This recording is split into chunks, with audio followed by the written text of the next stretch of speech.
What's up, what's up, what's up? Getting everything all situated, all set up. Oh man, what a crazy night. What a crazy morning. There's a lot of stuff to unpack. As always, you guys come in here early, get a good seat.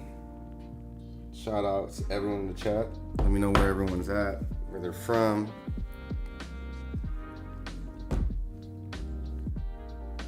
Just give me a second, getting the whole setup together. Like I said, when you're coming in, just let me know where you guys are from, where you guys at. Oh man, I wake up early today, man.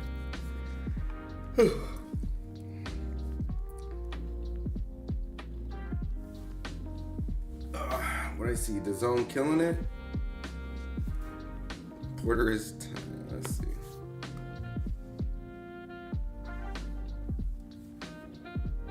All right, check. All right. About like 30 more seconds till I'm all set. Let me get my headphones together. What's up, everyone in the chat? What up, Johnny?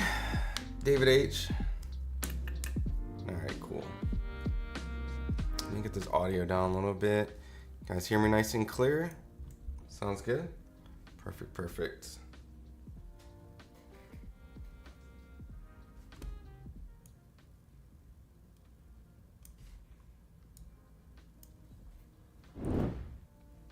All right. It's Ron Goodall, FightHype.com, one of the many interviewers and many members of the awesome team. What a night, right? What a crazy night. If you guys been keeping up with social media, we're gonna definitely get into that.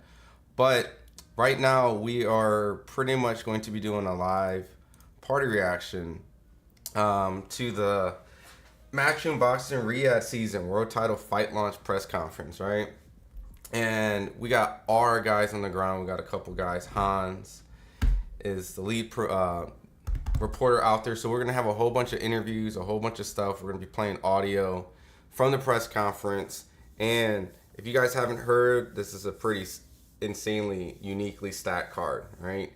Terence Crawford coming to 154, potentially announcing his fight with Madrimov. We got Andy Ruiz versus Big Baby Miller that's being rumored. Pitbull Cruz versus Rayo Venezuela. Leo Santa Cruz versus Abner Maris 3. I mean, insanity, right? And this whole collaboration with Riyadh season, and it's probably the reason why all this has happened. We'll get a lot more details. But we do have a couple interviews, and I want to get to those guys. But real quick, let me get into everyone in the chat. I appreciate everyone coming in here. What up, Johnny?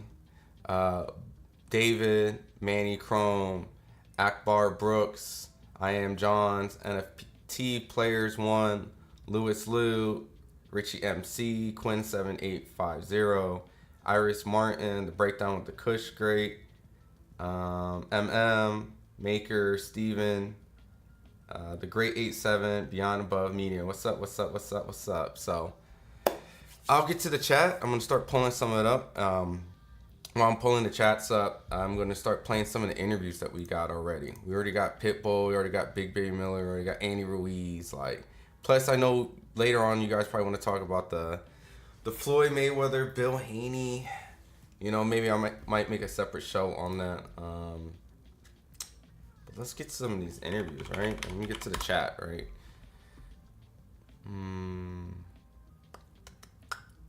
Cool. Let me go over here. All right. Highlight the chat. All right, so let me get to the chat real quick, and then I'll start playing some of the interviews that we already got to kind of clarify. Bud should fight Virgil Ennis next. That'd be great, right? I would love to see Bud in boots. Make it happen. We are here. Boxing is here. Boots stops Bud. Let's go, Bud. This card's pretty solid, right? It's pretty interesting, right? Let's see. Bud is going to become 3 times undisputed. Fundora's next after this fight, so Bud can capture 3 belts. Boots needs to go make his own career and stop begging Bud.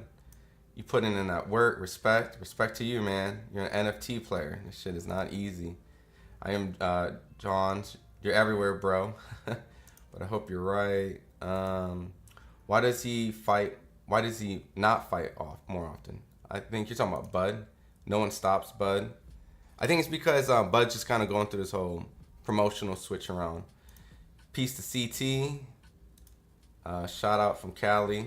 Yeah, you doubt anyone could stop Bud. He's a master boxer. Florida. All right, that's what's up. New York in this. Let's go, Bud. Salute FightHype. Hello. Okay. Are you responding to someone? What's good? What's good? We said bloke looks like a normal version. Tekashi 6ix9ine. If you're talking to me, at least I got the word normal, right? Is this another Romero Pitbull Haney Garcia set? I don't know. It could be. What up, Mr. Quake? Let's go. Sup? All I know is Bud wins by TKO. Man, I thought this was I'm sorry. It's modern boxers are overrated. So we'll have footage of the press conference and we'll be playing the audio. And then once we get our footage of it, we'll be playing the press conference from then. So, but neither here or there. We got some interviews already. So this is Pitbull. Pitbull allegedly is going to be on the card, guys. And let me get the audio. Get this going. Let's get this playing. Remove this highlight.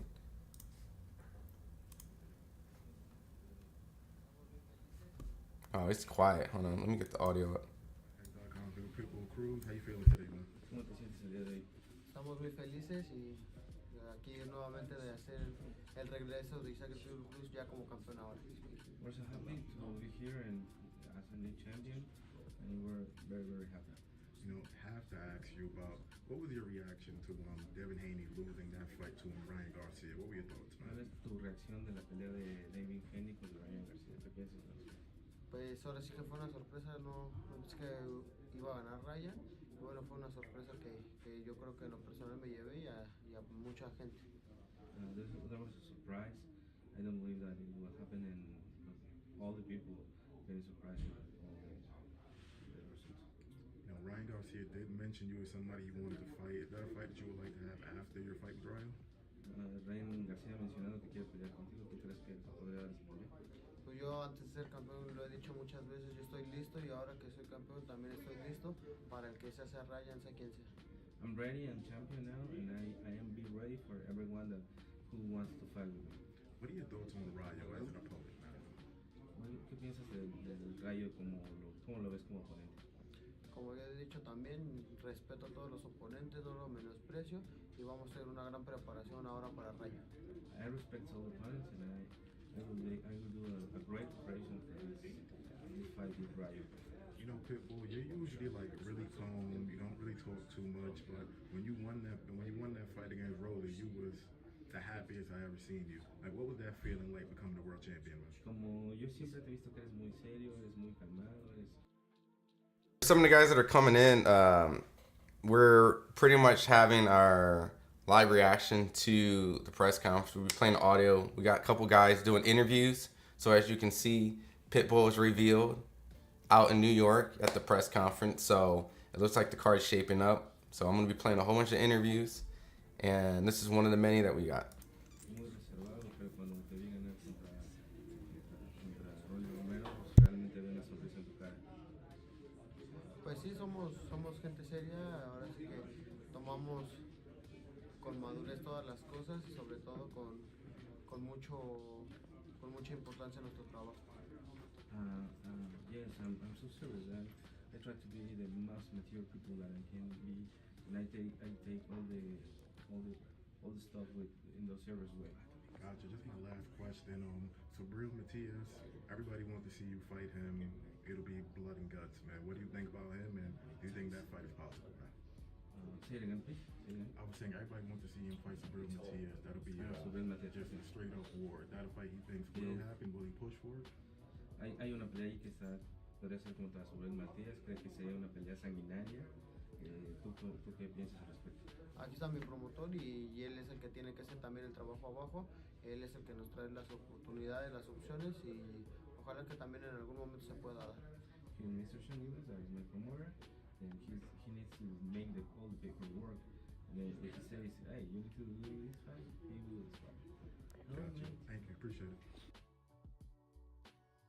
All right, let me read to the chat real quick, and then let me make sure that we haven't missed the start of this. Okay.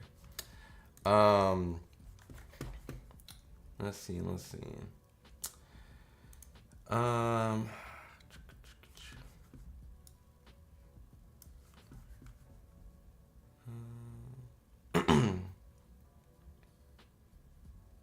me get the chat up real quick. Sorry, I'm trying to also do the. I got a Clarissa Shields reaction to. All right. As he should. Great to see him doing the smart way, but I mean, Bud's doing it his way, right? Bud's way is his way or the highway, and he's been consistent with it. Pitbull will tell Ryan the weight bully to make 140 or no fight. I mean, I don't think Pitbull will go above 140 to fight Ryan. But it's too talented and skilled for this guy.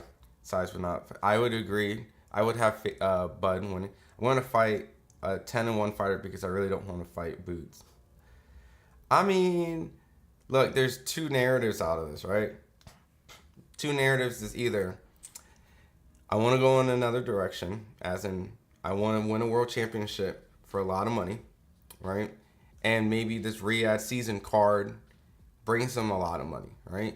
I mean, the fight itself isn't the biggest fight that Crawford can make, right? As in the most lucrative fight that the fans and the community will come and chip out and pay. Like if it was pay-per-view, if it was paying for the seats, this isn't that fight. But maybe it's the most lucrative opportunity that he has available from someone paying him, not the fans, not the consumers, and it could be potentially Turki Al-Sheikh. So in this specific moment, by his definition of the most money and legacy, this would essentially do it. But I don't know the purse. I'm only assuming, right? I'm only assuming like you guys.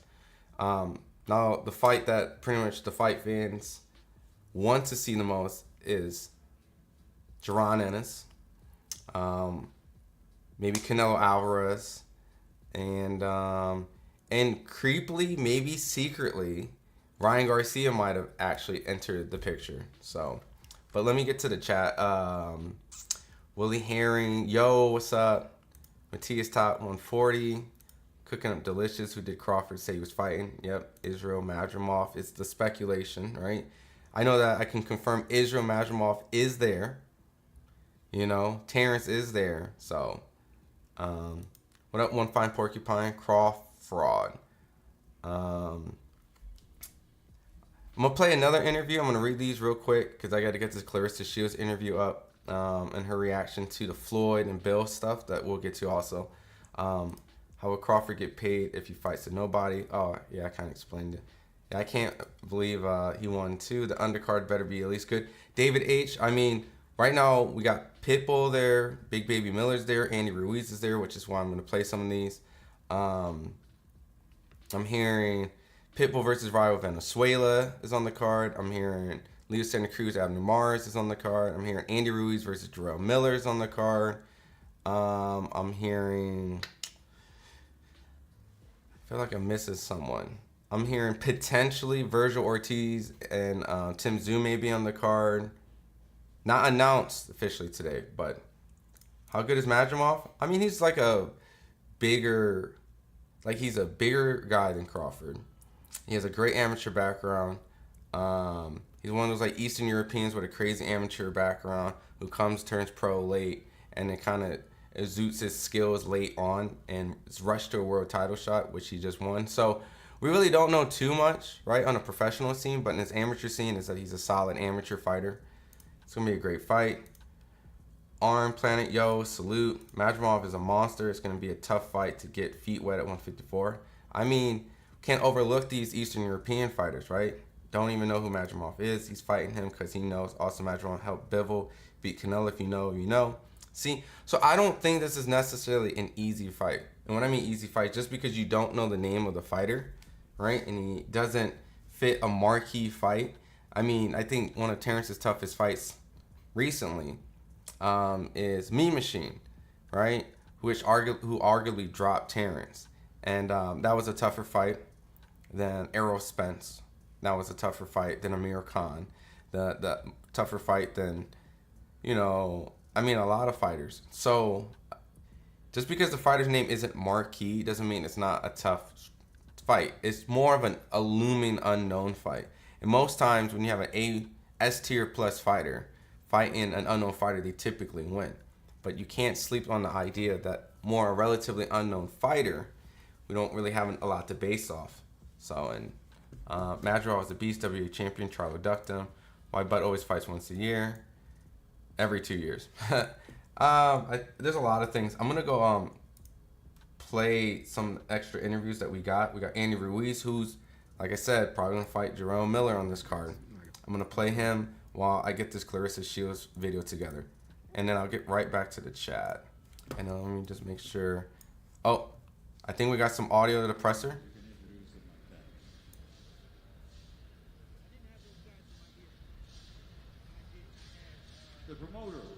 Alright, so actually I'm going to play the audio of the press conference and we're going to kind of react together.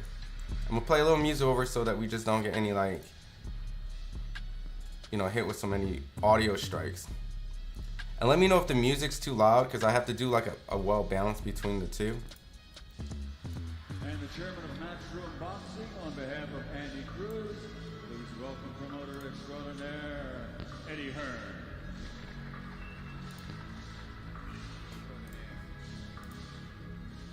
Now, ladies and gentlemen, let's meet some of the fighters. We've got most of them here. They're not all here, but originally from Cuba, now living, training, and fighting out of the city of brotherly love, Philadelphia, Pennsylvania.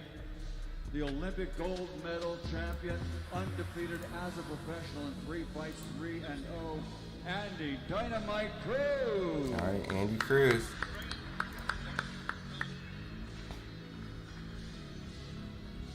Andy Cruz, Olympic gold medal champion, 3-0 as a pro.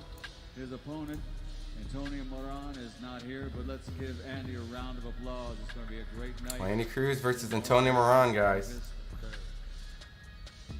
Antonio Moran is the guy that's fought Arnold Barboza and Devin Haney. Fighting for the vacant WBA light heavyweight world championship against Radiovic Kalazoric, and he's not here. Please welcome super middleweight world champion David Morrell. Oh shit! Don't tell me he's getting on stage. David Morrell getting on stage? There he is, coming up behind me. David Morrell. Super middleweight world. David Morrell's on this card? Thank you, David. Or he just there? Now, ladies and gentlemen, let's move to the heavyweight. Oh no, he's sitting on the table, David Morrell. From Brooklyn, New York. The actual press conference is on DAZN. This is just kind of our live reaction. Wins by knockout. ASAP Lodge. One draw. Jarrell Big Baby Miller.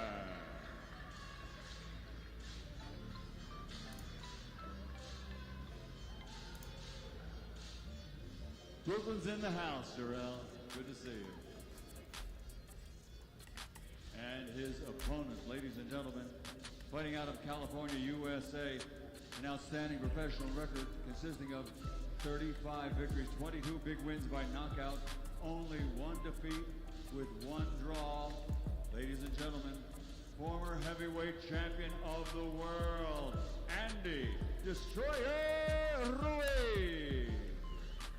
Yep. So Andy Ruiz and Jarrell Miller.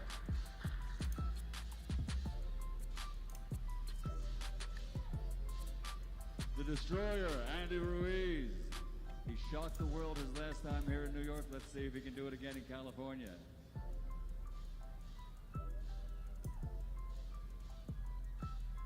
And now, ladies and gentlemen, we have another world title bout on this card.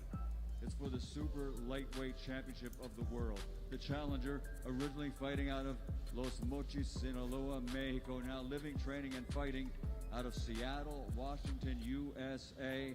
His record stands at 13 victories, 9 wins by knockout, only 2 defeats. Jose Valenzuela.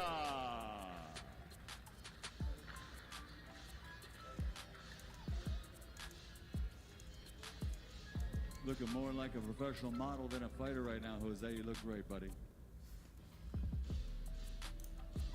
All right, we got Jose Valenzuela on the card. So right now, David Morrell, Andy Cruz, Jarrell Miller, Andy Ruiz.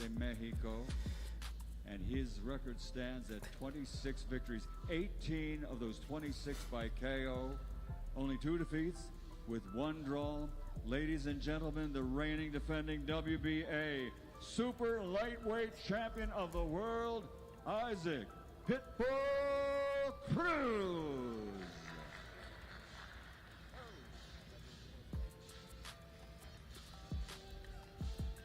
The Pitbull, Isaac Cruz. All right, guys, Pitbull versus Venezuela, which may mean we may, because we got Pitbull on Matchroom, Riyadh season, so maybe Matias. For the press conference, Mr. Ade Oladipo. Thank you, Michael. Thank you very, very much. Welcome, everyone, to Gotham Hall in New York for, as you can see, what is an incredible announcement here today.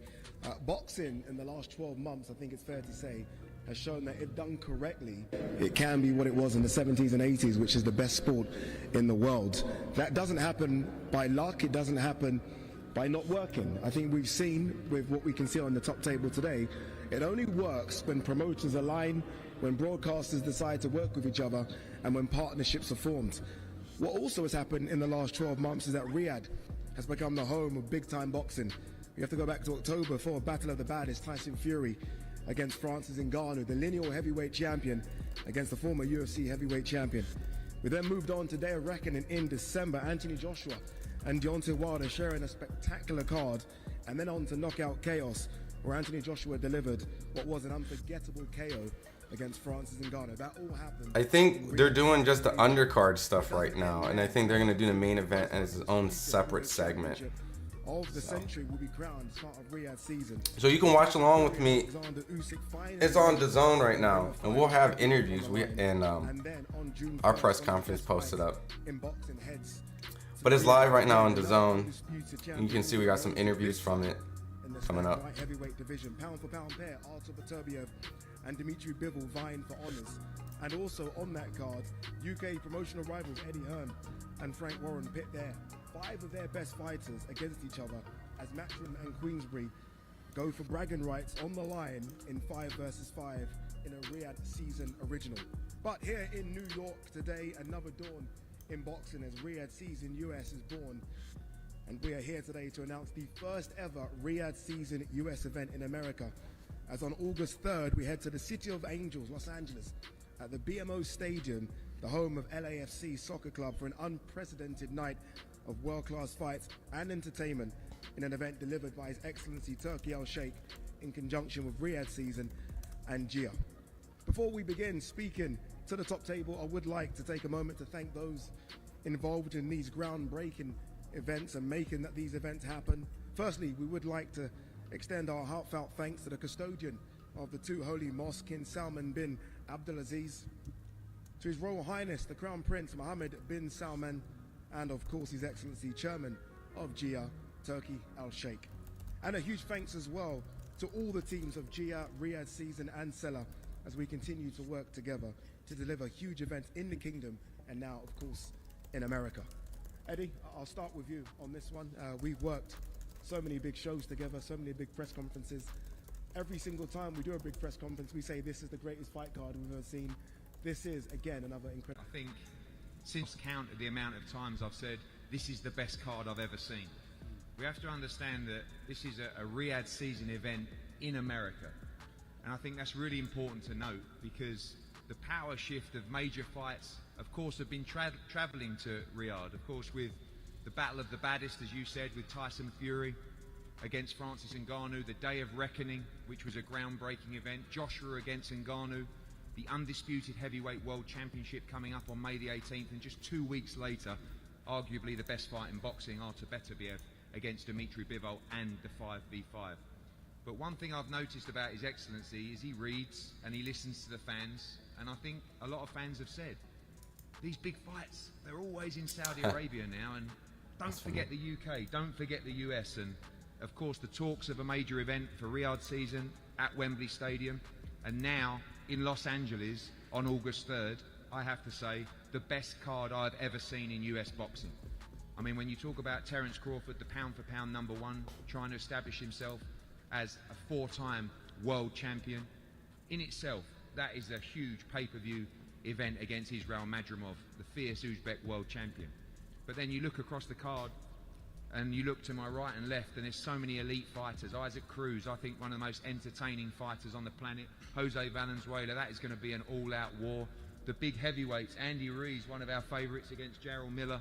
These guys have got plenty of history across the heavyweight division. David Morrell, who I think is one of the best fighters in the world. Divine? Andy Cruz, a fellow Cuban. And of course, don't forget as well, Tim Tszyu against Virgil Ortiz. I think one of the best fights you could possibly make in boxing. And it's a culmination, again, of all the leading promoters in the world. You know, in the last 48 hours, you've seen all those promoters come together to make this card. The politics have been eradicated. The relationships have been eradicated. And His Excellency has said, I just want to deliver great fights.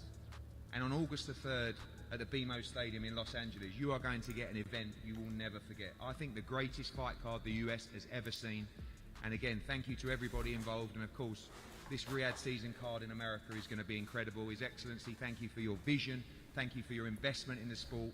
But, you know, most of all, thank you for just lighting up this sport, taking the politics away, making all these promotional companies work together and give fight fans exactly what they want. This is a golden era for the sport of boxing, and we're loving every minute of it. Thanks, Eddie. I want to go to the man to your right, Sean Gibbons. Sean, we've spoken so much about not just Isaac Cruz that you have, right, the pitbull that everyone's scared of, but just other fighters you have in your stable.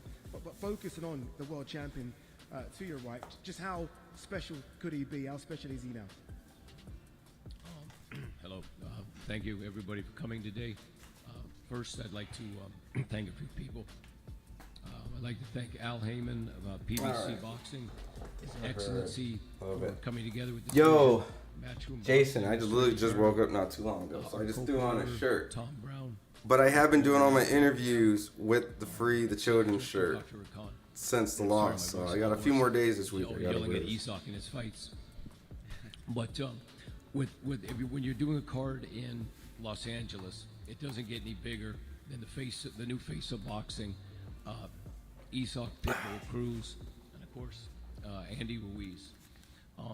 You know, when Isak won his world title against Rolly Romero, so just for everyone that's coming in right now, we're just listening to the audio of the press conference. We're gonna have press conference. Yes, Terence Crawford will be there. What has been announced at the moment is it's phenomenal. And his opponent, Jose Valenzuela, Isaac Pitbull Cruz will be defending his title against Rayo Venezuela. Jarrell Miller versus Andy Ruiz. Andy Cruz versus Antonio Moran, which is someone who fought Edgar Berlanga, and Devin Haney. David Morrell's on the card, which kind of threw me off. Completely threw me off. And Tim Tszyu versus Virgil Ortiz. Chris de Blasio, Salida Promotions. Hold on. What? Dimitri Salida couldn't be with us today as he is observing the Passover holiday, so I'm here to represent for him and thank on his behalf, and behalf of Salida Promotions, His Excellency Turkey Al-Sheikh. Chris de Blasio worked for Showtime. Salida Promotions is thrilled to be part and thankful to be part of this event, which is shaping up to be like. Is he just here just to be hired for this specific moment, or is he actually with Salida Promotions? Very competitive sport. Hold on. Boxing. It's great to see so many promoters, managers, and fighters come together to put on a monster fight card like this, and we couldn't be more proud to be part of it. For Jarrell Miller, this fight represents a shot at redemption, an opportunity to reset his position as a contender for a heavyweight world title. And I think it's only fitting that he does so against the man in Andy Ruiz, who is also looking to reset himself for a shot at a heavyweight world championship. There's high stakes in this heavyweight fight for sure. There's high stakes up and down this card, and I know we all can't wait for August 3rd. Thank you so much, Chris. Really appreciate it. Thank you. That's, to me, the biggest WTF moment. But that's just fight fans don't give a fuck about that. That's crazy. You've been there, you've done it all, you've seen it all. Just how different is this for you? First of all, I want to thank Mr. Al Hammond, BBC, and Dr. Rakan, and this is Turkey. It's, to me, it's unbelievable the involvement of Carl in this with so many great fighters. It's great to, everybody's working together, make the best fights happen. And, it's great. I was just in Saudi, it's a great place to go. I was there with Frank Sanchez's last fight. They treated me unbelievably. They're great people. And it's great they're coming in and making the best fights happen. So, it's great for boxing. And now with the David Morrell situation, we'll be able to prove who the best light heavyweight in the world is after all clears out. Thank you very much. Cheers, Louis.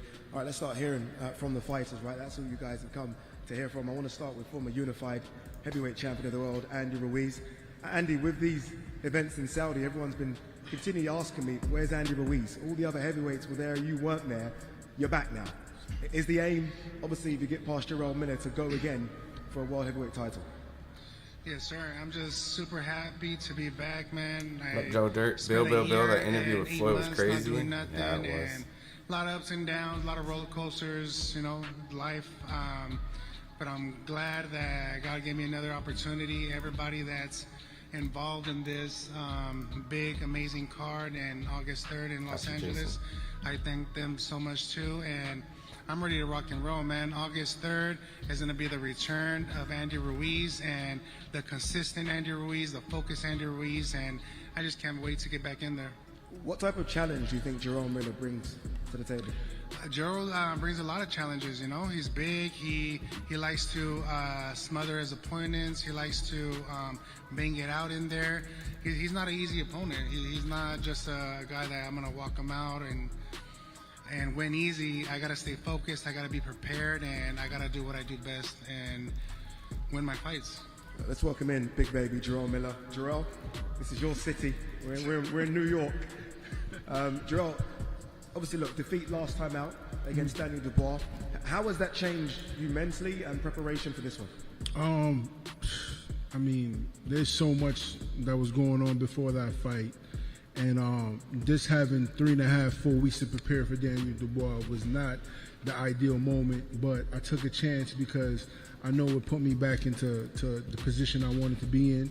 It was a great card. Shout out to Turkey, His Excellency, and all my brothers out there. Assalamu alaikum. It was a lot of BS going on around that fight. Signing a contract, finally signing a contract 2 weeks before the fight. My own co-promoter, Sleeters, suing me for $5 million for two weeks before the fight. Couldn't get camp together, couldn't get training funds together. It was a lot of BS. And, as a fighter, we're risking our life in there, and we just want to focus on do our job. And then when you have people in your back that's constantly, nagging you and aching you, it's hard to do that job, And like I said, I had Dubois out of there, but mentally I just clocked out in the 5th or 6th round. Dubois didn't hurt me. He didn't beat me, I beat myself. And even Turkey said it to me after the fight. He's like, I want you back. Dubois didn't beat you. You beat yourself. And it hurts because I'm a person that wears my pride on my shoulders. I come to kill, I come to hurt, I come to fight, and for me to go out that way is not cool. So coming with this fight now, I have more than enough time to prepare, and the difference between that fight and this fight is I have time to prepare. If you watch any one of my fights on my track record beside Dubois, either I knock you out or I dominate and I beat your ass, so with this fight I have time to prepare, and they called me about the Andy fight and I was like, oh gee, that's one of the bros, so I picked the phone up, so call me and I called Andy and I said, Brody, I'm like, yo, did I have permission to kick your butt? And he's like, he's like, man, listen, man, I want to fight, man. I want to fight bad. And I'm like, you know what? fuck it, let's two brothers go in there, we bang it out, man. And it's nothing but love. It's no animosity between me and Andy. It's just business, And I told him, no matter what happens after fight night, you're still taking me fishing, bro. So I don't want to hear that. But like I said, this is boxing, man, and it's a great card to be on. I can't wait to go in there and just do what I do best, man, and that's kick ass, And this is my last fight with Sleater Promotions, and we're gonna keep it cordial, we're gonna keep it respectful, and we're gonna get the job done, And after that, me and Eddie gonna go out for a pint, What up, But Trap like I House? said, man, it's great to be Indirectly, home. Minute Devin gave him Great that to see my friends word. and family out here in New York City. But at the same time, you got to keep things in aspect when it comes to boxing and the politics. Even We'll go though over we're that doing a after press this. conference in New York, we're doing a fight in LA, which is What up, Andy Trap Ruiz's House? background, his hometown. So, I'm going to be fighting not just him that night. So I'm going in there. I'm motivated. Looking at a couple options in training camp right now. I'm not going to say where exactly, but best believe this. I'm going to kill myself in camp. I'm not no journeyman. I'm not no mother effing stepping stone. I come to seek and destroy and hurt things. So I can't wait for August 3rd. And thank you guys for tuning in and showing up. There's no shit talking today, guys. I'm sorry. There's not that kind of opponent. We have time. There's still a few months left.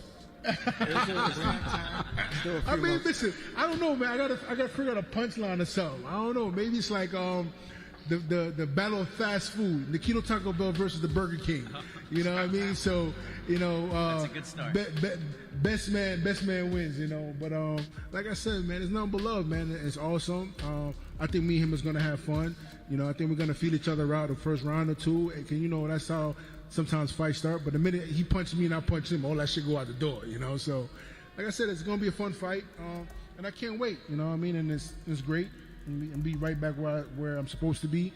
And it's gonna put us right back in the top 3, top 2. And big opportunities to come. Yeah, it's going to be a fantastic fight. I think everyone excited about that one. Yeah. Eddie, a bit of a surreal moment for you in the middle. Obviously, Andy Ruiz fought AJ. It was supposed to be Jerome Miller fighting AJ right here in New York. This must feel strange to be in between both of them. Yeah, crazy. I mean, look, Jerome Miller was supposed to fight AJ. Obviously, that fight didn't take place. Andy Cruz slid in my DMs. He got the chance of a lifetime and broke our hearts. Broke our hearts at Madison Square Garden.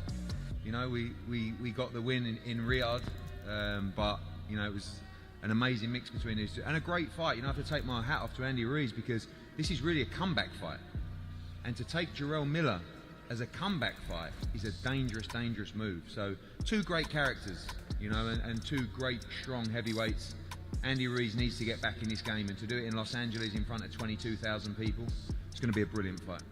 Yeah, so many fantastic fighters on this card. One of the best, without a shadow of a doubt, is David Morrell, who has been, I think, one of the best 168-pounders for a long time.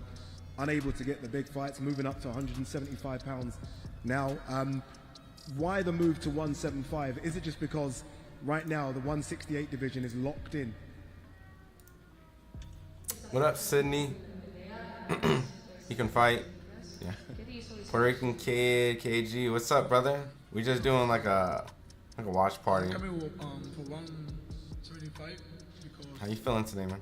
And anybody no secret for nothing. Like anybody wants it to scream me, So I'm waiting for 175 for this. Like I am follow Benavides too,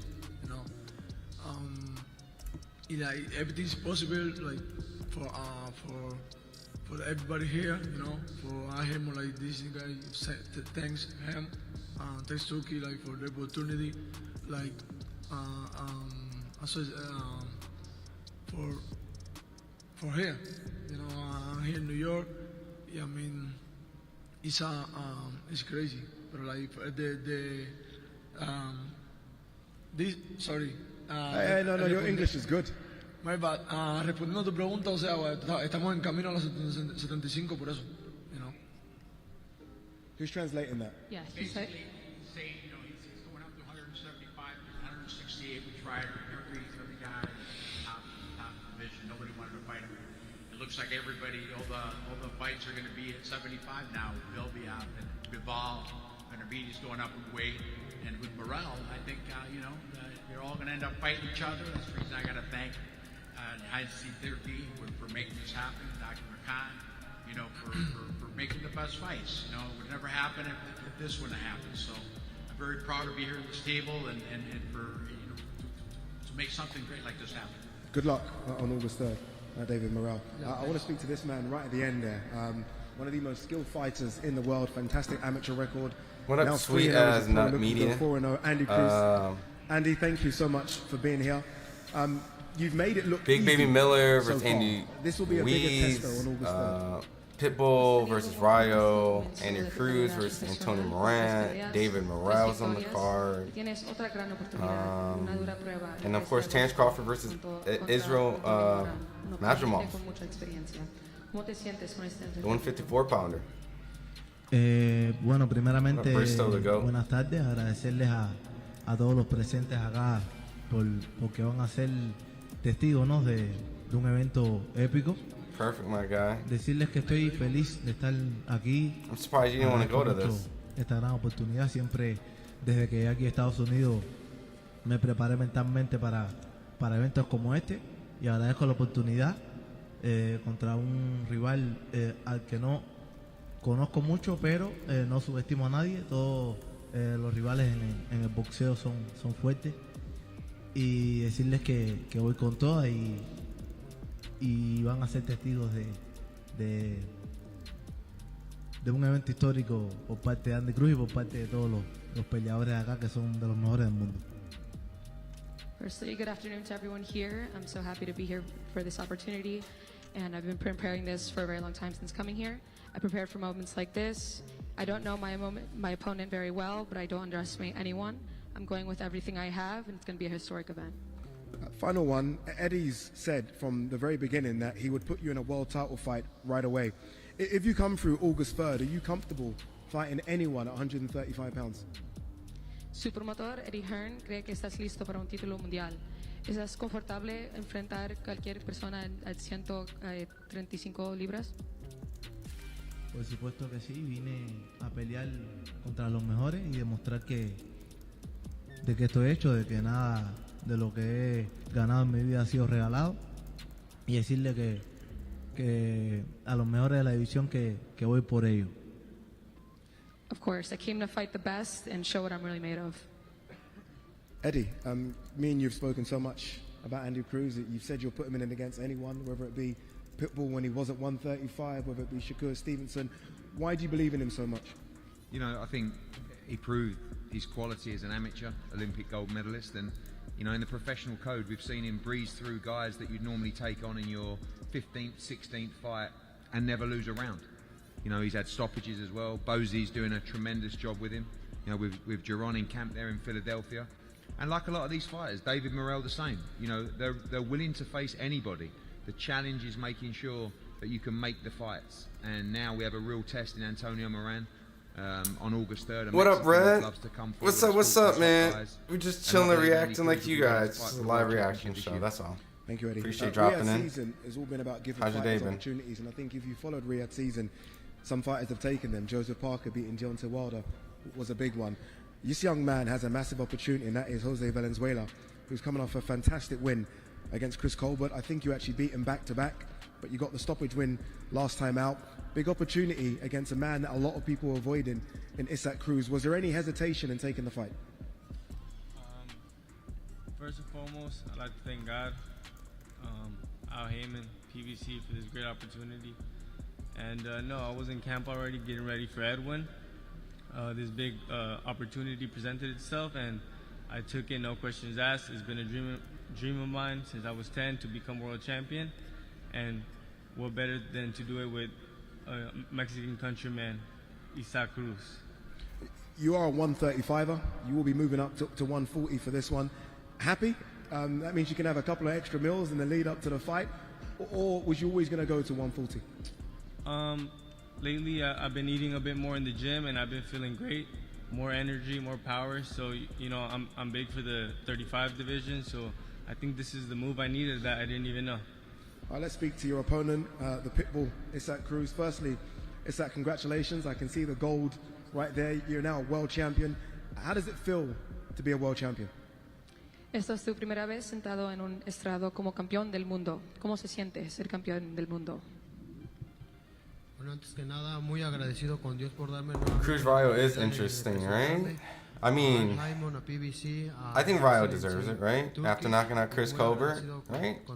It was a good fight. I like this fight. Muy contento de enfrentar ahora a Rayo Valenzuela y ahora como nuevo campeón del mundo.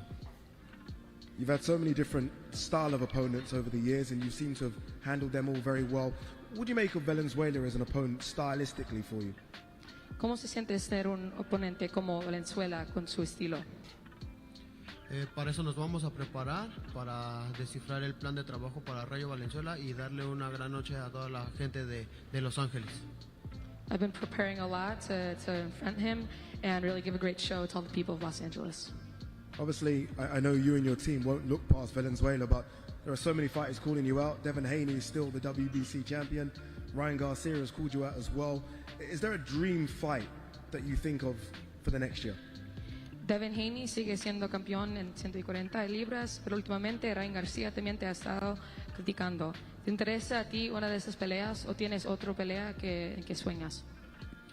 A mí me gustaría hacer todo tipo de peleas con todos los grandes nombres, pero ahorita mi mente está enfocada en ganarle a Rayo Valenzuela y mi promotor Sean Gibbons se va a encargar de que se puedan dar esas grandes peleas.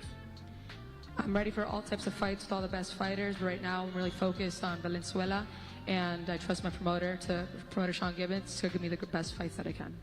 Sean, you're nodding. You obviously agree. You like his answer. Again, I said at the top, you've had so many fantastic fighters. I mean, this guy you've got here, I mean, his nickname is actually very true. It's the way he fights. He is a pit bull. You must feel good that you've got something special here. Yeah, you know, we're very blessed, very blessed that Manny Pacquiao Promotions have never worked with a Hispanic fighter before, and Isak was the first one we signed, and we've been very, very pleased. Stylistically wise, it doesn't get more exciting than an Isak Cruz fight. I feel so bad throwing the question to you. I forgot about your throat. I do apologise, Sean. Look, before we face the fighters off, that is obviously not the end of the undercard. Eddie mentioned it. There is an absolute blockbuster showdown between Virgil Ortiz Jr. and Australia's former world champion Tim Tszyu, which makes it, as you said, oh yeah, for you guys coming in, they're talking about Virgil Ortiz and Tim Tszyu on this card too. To Chris Mannix and Sean. Thank you, Ada. A lot of star power there on stage right now. Andy Ruiz, Jarrell. All right, so I'm gonna mute that right now. Yo, so real quick, what do you guys think? All right, obviously, real time reaction. Few things I didn't expect. I didn't expect to see David Morrell on the card. Andy Cruz makes sense, right? What else was announced that kind of threw me off? Oh yeah, and then really like actually double down and confirming Virgil Ortiz and Tim Tszyu. So, holy shit. I was gonna cover this card strictly just because of the fact that Terence Crawford alone, right? I'm out in Vegas, it's LA, like why not? But Andy Ruiz, Big Baby Miller, cool fight. I just got here. Was Terence there? Terence didn't show yet. So, what's up, Hassan? Let me throw your comment up. No, so they just did the undercard, right? I think they did the full card minus the main event, right? Which, you know, out of respect, that's typically what they do. But, so Andy Cruz is on the card. David Morales on the card, which makes sense because they have an affiliation, you know. I think they might have some sort of same people representing them somewhere. But either or, two great fighters. Andy Ruiz versus Big Baby Miller. It's a great heavyweight fight. I mean, it's pretty much a heavyweight crossroad fight. Similar in stature, right? Two big guys. Big Baby Miller, bigger than Andy Ruiz, but two guys that don't fit the atypical heavyweight build, but that should be action-packed. Then Pitbull Cruz versus Rayo Venezuela. That's a banger right there. That's a banger for sure. And I think Rayo deserves it after that knockout. Yeah, no worries, man. Look, out of all the podcasts and stuff out there, it's not a big show today, right? We're going to do a show later on Floyd and Bill Haney getting into it and all this stuff later today. But my goal is to make sure I read all the comments. You know, there's a lot of chats to kind of skim through, and I only would do that if it's a lot. So, but no, I'll make sure I'll get through every comment, you know, good or bad.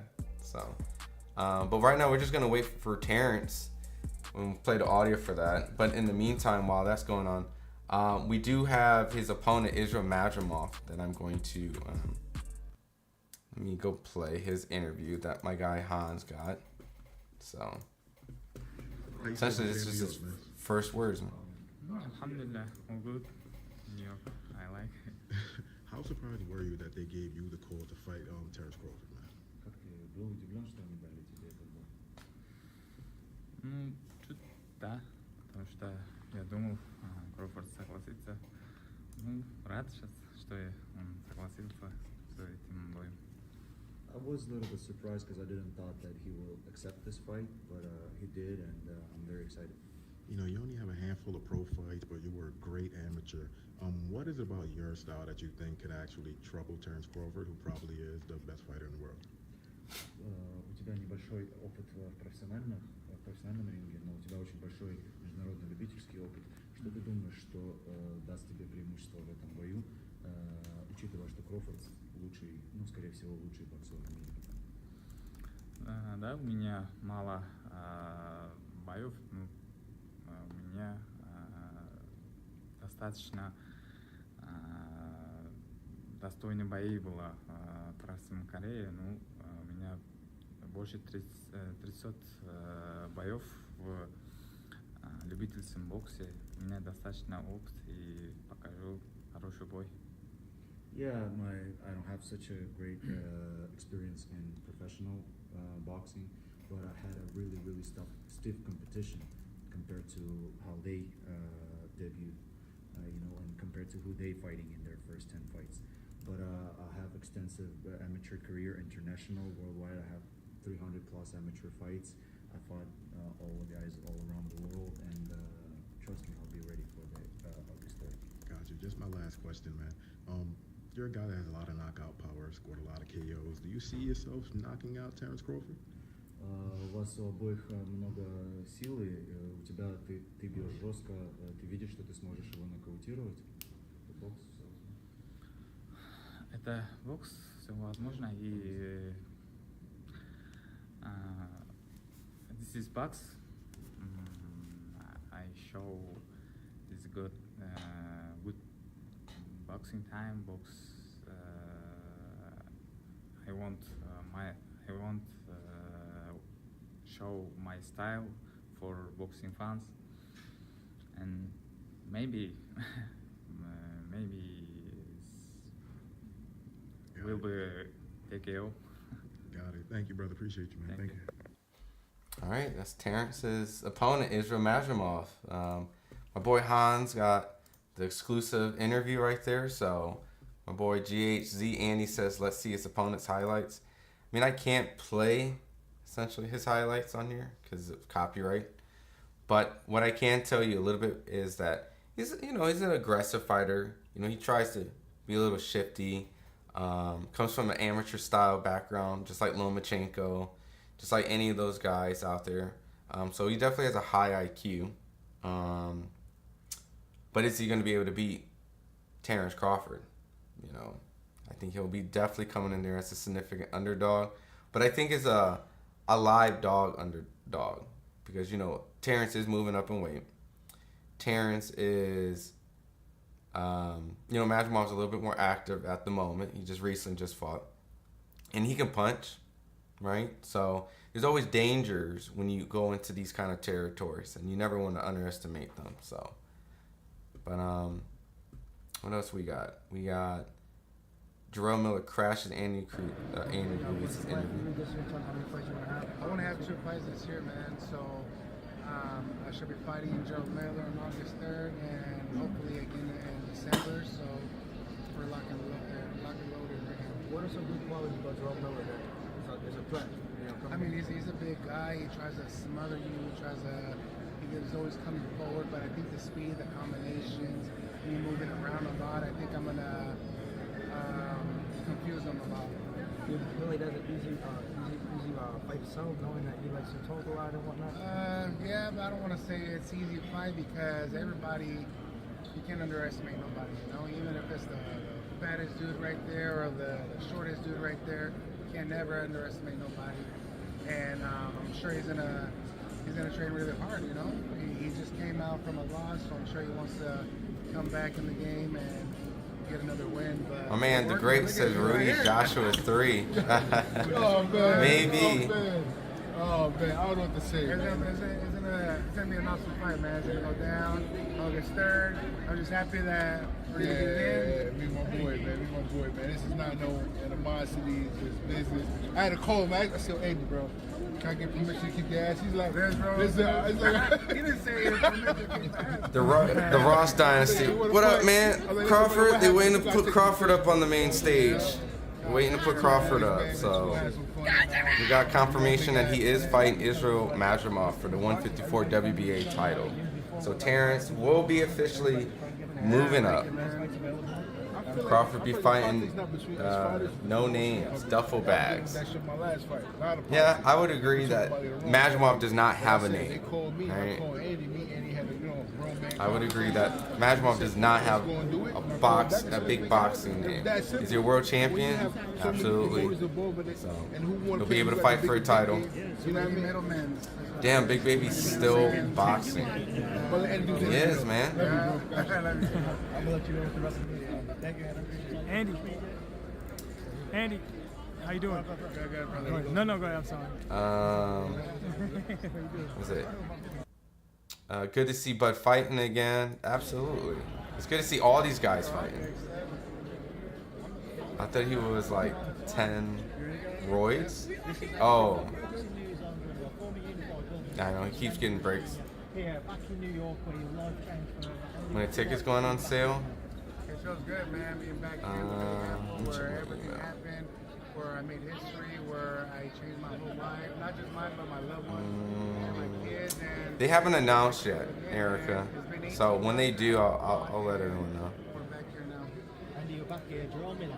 Talk to me about that fight with Jerome Miller. Yeah, Good to see you two come together. No animosity. No, there's no hard feelings. They did. Shit. Me and him, we know that we're friends outside of the ring. Brandon Adams was a person who also helped Bivol get ready for Canelo. So, and he was the one that beat Buyachek, first one to knock out Buyachek. Because Eastern European guys are tough, especially from Soviet country. Word of the day. That's sentence of the day. I agree, because when you really think about it, at 147, who's giving Terence his toughest fights? I mean, Mean Machine has been arguably Bud's toughest 147 fight. Allegedly dropped him, right? So there's a little looming concern about this fight. And I think that's where fight fans have to understand, just because it's not a big name, isn't a marketable name, isn't a big pay-per-view name. I mean, look, we have an Israel Madrimov interview up, and it's underperforming underneath a lot of interviews. We have almost probably the most underwhelming interview as a viewership. And it's him fighting Terence Crawford. So I think as fight fans, we're probably not attracted to the name, but we have to respect that it's a very potentially tough opponent.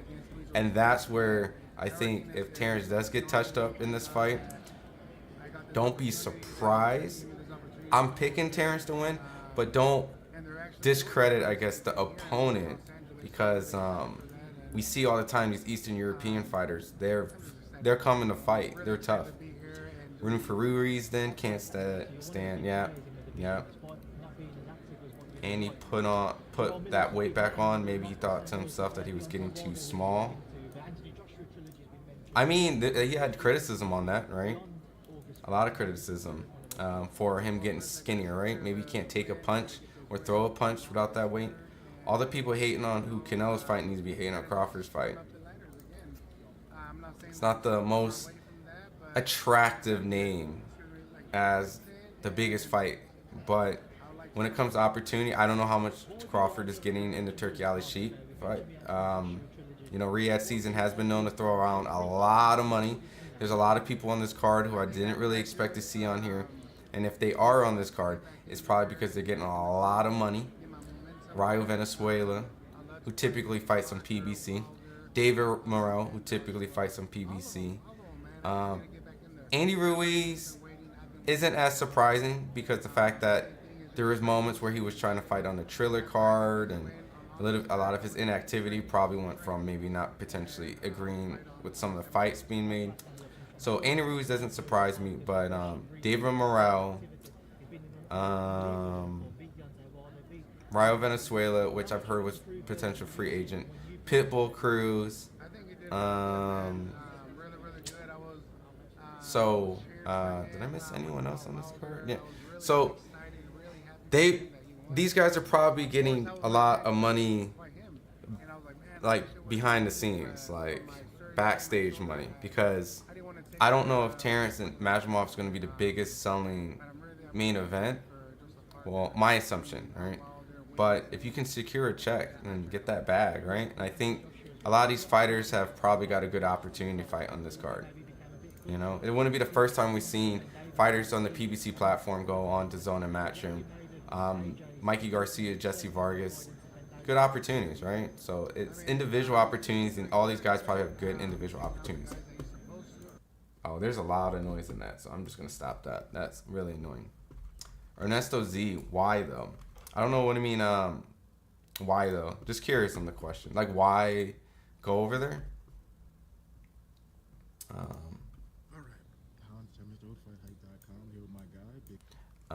You remind me a bit of Dougie Fisher. You know, I've gotten that. It's not the first time. It's because of my hair right now. So, I think we're getting ready to... Jesus Mendoza and GR CEO, Mr. Faisal Barafat. All right, we're getting ready for the main. So I'm going to play the audio. Thank you very much. First of the all, Zone Slow taking over honored to boxing. be here at, this important They're moment. having a moment, This low is a key, breakthrough right? for This is a for little boxing. moment, right? As I was present, Dr. I like the Faisal, card I was born and overall raised as a in boxing sport, fan. and Right. I've seen the influence that Riyadh is putting into us, like more What up, Red? beyond the fans, beyond everything. We're working in unity, all sanctioning bodies, all promoters working together to give the fan the... Okay, yeah. So it's not Terence yet. It's just the WBA president just kind of talking, which... As Eddie said, it's one of the greatest great cards I ever seen. Yeah, so it's a good card. Like, I mean, we should probably do... maybe I'll make a segment, right? Maybe I'll start doing a series called Rate the Card, right? And then we'll collectively group the card, right? And make like a measuring system, right? We score each fight on the card and give an overall, point structure. And the main event probably gets more points. Maybe the main event gets 50% of the card grade, and then the undercard gets the remainder 50. I don't know. We'll think something up like that. Because we can grade that this card is a pretty cool card, right? Ironically, it's almost like a PBC card, right? Minus like the Madrimov as an opponent. I don't think that would be set up like that. But this is more of a global card, right? Versus a US card.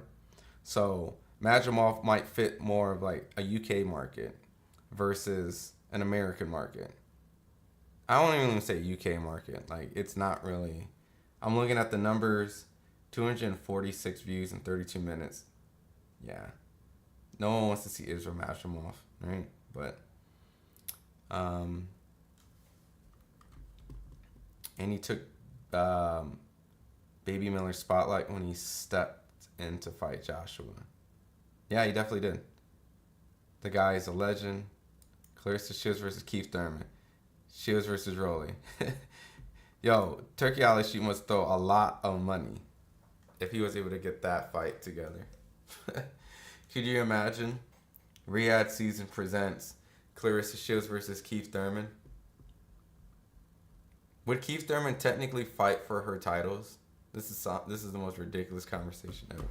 But mentioning Clarissa, we do have a Clarissa Shields Instagram live. She went live today. So maybe while they're getting ready to get Bud, I'll play her reaction. Wrong if you going that way about it, because this is boxing and anything can happen. Anything can happen. Now What I up, don't know champ? what went on behind camp. Devin did get beat up. Up in Devin Haney's camp. I have no Keith idea. Thurman by KO. I'm just saying that I wanted to speak on it because Crawford's fighting Israel We all Madrimov have our ups and downs, and y'all fans wonder why for the WBA fighters just super stop welterweight fighting, title. why they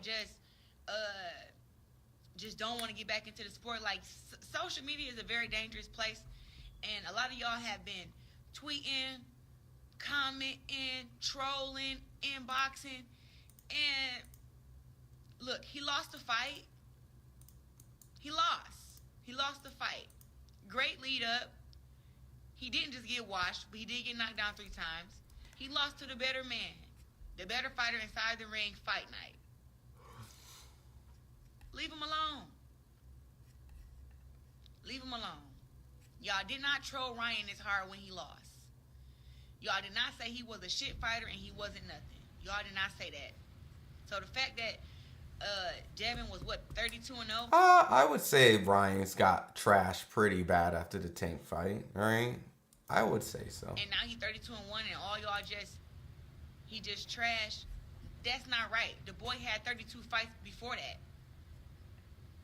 So, I just put my 2 cents on it. I don't agree with what Andre Darrell said. I think that Floyd has genuine love for Devin. I think that Bill right now thinks everybody is against him right now. And he has that right to feel that way. His son is a better version of him. And I feel that when somebody that you love loses a fight, Joey says he's tired of hearing her talk. And they lose. Yo, chill. It's like you feel like you've lost. So right now, not only has Devin Fact sheet cap. We was on Ryan head too. Yeah, I mean Ryan got it bad, dude. Ryan got it bad. He got it bad in the Oscar Duarte fight too with the shoulder.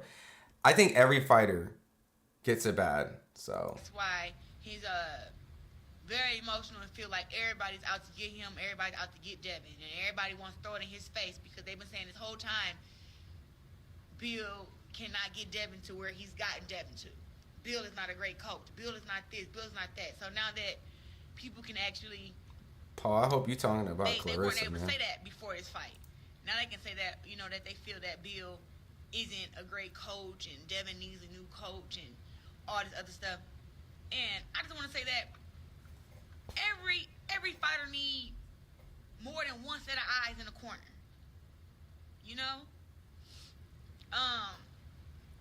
That's why I added Coach GT to my team. I've been working with Coach John. I win my fights unanimously. I get knockdowns. I'm undefeated. But with all that, I still wanted somebody. All right, yeah, I'm you know what I mean? You got to say, like, Clarissa, like, I'm in here too, dog. Like, Paul, don't be just structure your sentence. I figured, right? You know what I mean? I figured that's what, but I'm just making sure, my guy. Let's see real quick. What are you guys saying? I'll continue in a sec. But wrote a check Devin couldn't cash. Shields seems better that Haney lost even when she was giving Ryan props. It's bittersweet, right? I think she has a respect for Ryan, right? Maybe she had a better relationship with Devin. I don't know. It's one of those weird scenarios. Like when I cover boxing, it's like I'm always happy for the dude who wins, but at the same time, like, let's say I build a better rapport with a fighter and I'm interviewed, I know their family, like I know them personally, like I know a lot of some of these fighters personally. So it's kind of bittersweet where it's like, this guy wins, who probably like was counted out, and you love the story of this person winning, but then you have a better relationship with this person. So now you have to deal with actually speaking and talking to that person. So there's a lot of, including myself, right? I'm not saying I'm biased when I go do interviews, but it's almost impossible to not have a little bias somewhere in there, as long as you acknowledge it. I never forget how Oscar De La Hoya fought Shaquille O'Neal in boxing match. Main event will be for 12 rounds. All right, so I got the audio for the light middleweight championship of the world. A young champion determined to stay undefeated and keep his title. A challenger moving up to his 4th division to capture another world championship. What a great night of boxing. At this time, let's meet the teams involved for that main event. I gotta play all the music just because of the audio. In LA. First, the manager for the defending champion. Please welcome Vadim Kornilov.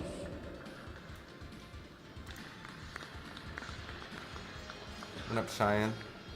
Ryan fought one believed to be an elite caliber fighter and lost. And coming to the stage, the Devin lost to trainer what for the everyone perceived as less fighter. We did not Brian expect it. I agree. McIntyre. Ryan got it worse because he quit in the fight. Hell yeah, dog. Devin got his ass beat. Ryan quit. Vasquez could fight Shaquille O'Neal. Clarissa Shields is very possible. She's biased. Yeah, just say you're a fan because you're glazing right now. And please welcome to the stage the cool, defending champions, promoter, biased, chairman of Matchroom Boxing, Eddie Hearn. She'll lose to amateur dudes. What up, Blaze? Matias will put Devin in a coffin. I'm shocked that Garcia won. We're all shocked. And now, ladies and gentlemen, let's meet the fighters. Yeah, everyone's First, so biased. a native What of up, NY Bullet? Uzbekistan, now living, training, and fighting out of Indio, California, USA. His professional record, 11 fights, 10 victories, 7 of his 10 victories by KO. He's young, he's a world champion. He plans on keeping that title and defending it against what many say the pound-for-pound best fighter in the world. He's ready to shock the world. Ladies and gentlemen, the undefeated WBA light middleweight champion of the world, Israel, the Dream Madrimov.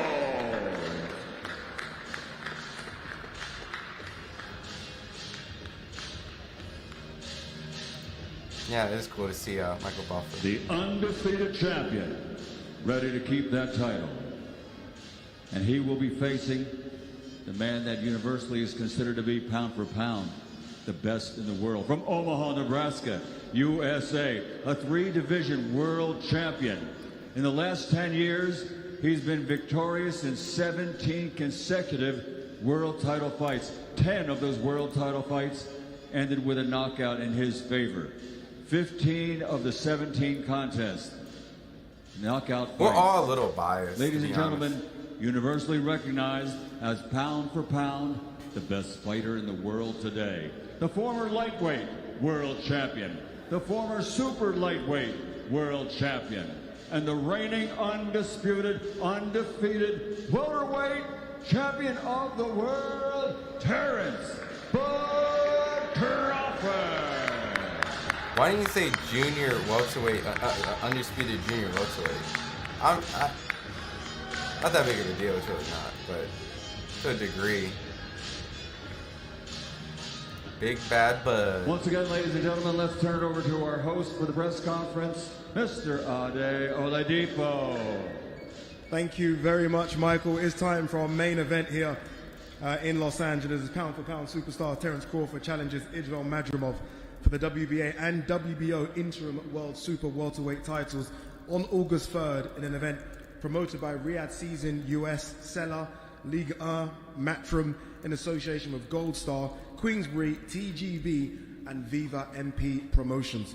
Crawford is gunning to become a full-weight world champion as he moves up to 154 pounds after conquering the welterweight division with that stunning KO win over Errol Spence to be crowned the undisputed champion at 147 pounds back in July in Las Vegas.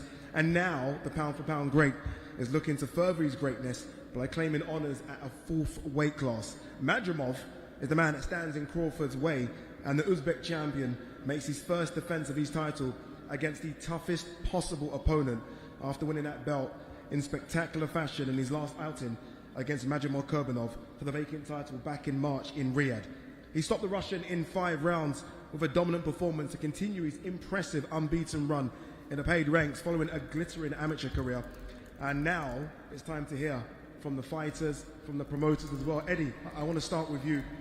I know you always back your fighters, but I think you know more than anyone just how tough a task this is for Israel Madrimov. Oh, for sure. Thanks, Addy. And before we start, I think we just need to acknowledge again the event that has been announced today. Riyadh season card coming to Los Angeles, BMO Stadium, 25,000 people. It's going to be, I think, the best card top to bottom we've seen in America. His Excellency, thank you so much, Dr. Rakan. All the work that's gone on in really the last 48, 72 hours. I mean, let's take a look. This guy to my right, the pound-for-pound #1 in the sport. 3-division world champion. Broke our hearts in Scotland many years ago when he beat Ricky Burns. Undisputed at 140. Undisputed at 147. I think everybody now is giving him the props as a generational great. The man to my left, this guy is super elite. You know, when he won the world title with ease in Riyadh, to take your first defence against Terence Crawford shows you what he's all about. I promise you this guy will bring everything to this fight. This is a very dangerous fight for Terence Crawford. I believe Bomac and the guys, they know that. And big respect to Terence. He steps straight up. He'll fight absolutely anybody. And just looking at the card once again, I think it's important to break it down, as I said. Terence Crawford against Israel Madrimov, the WBA and the WBO Interim World Championships. Isaac Cruz against Jose Valenzuela for the WBA 140-pound title. Jarrell Miller against Andy Ruiz back in Los Angeles. And what a fight between Tim Tszyu and Virgil Ortiz Jr. at 154 pounds as well. David Morrell against Hot Rod for the WBA Light Heavyweight World Championship. Andy Cruz against Moran, and still more to be announced. This is, I believe, the greatest fight card, top to bottom, the US has ever seen. And thank you to these two great fighters. As I said, it's an honour to be working with League One and Terence and his promotional company and all the promoters as part of this Riyadh season event. As always, I back my man. This guy is a super athlete, huge puncher, huge 154-pounder, and all the...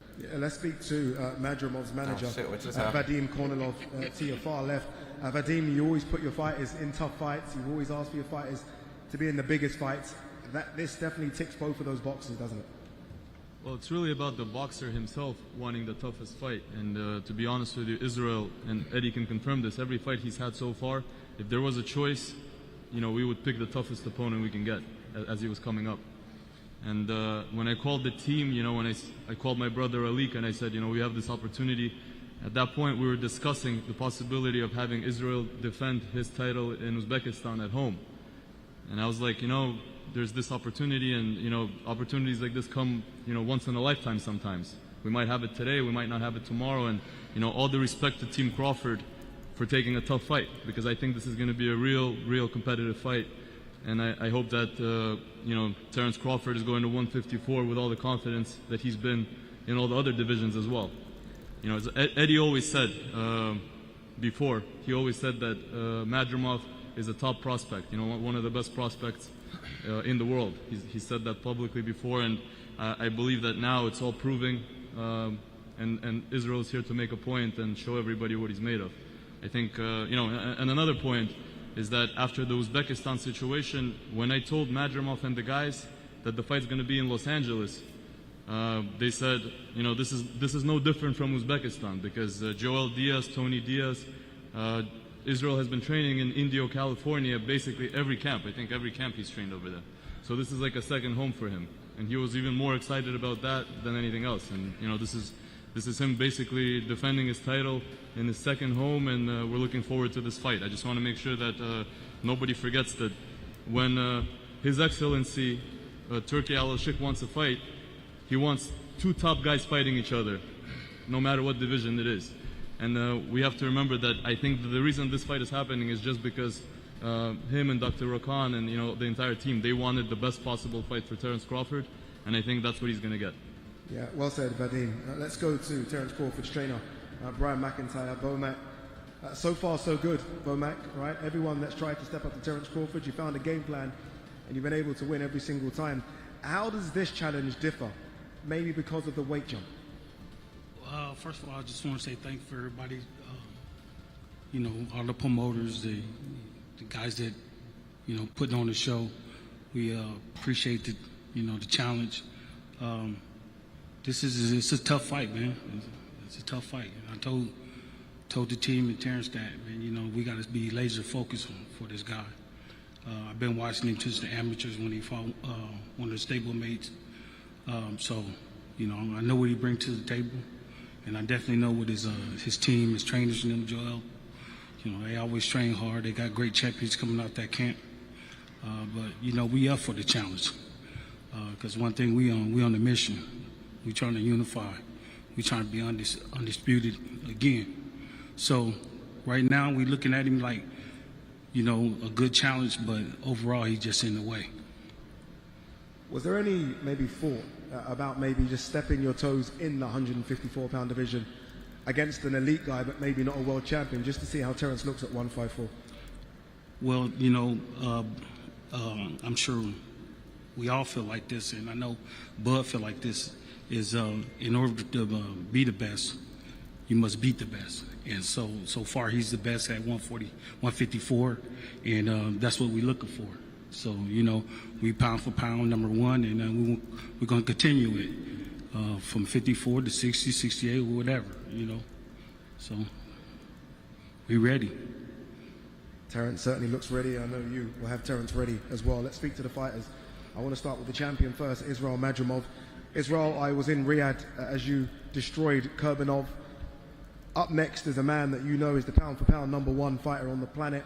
Was there any hesitation in taking this fight?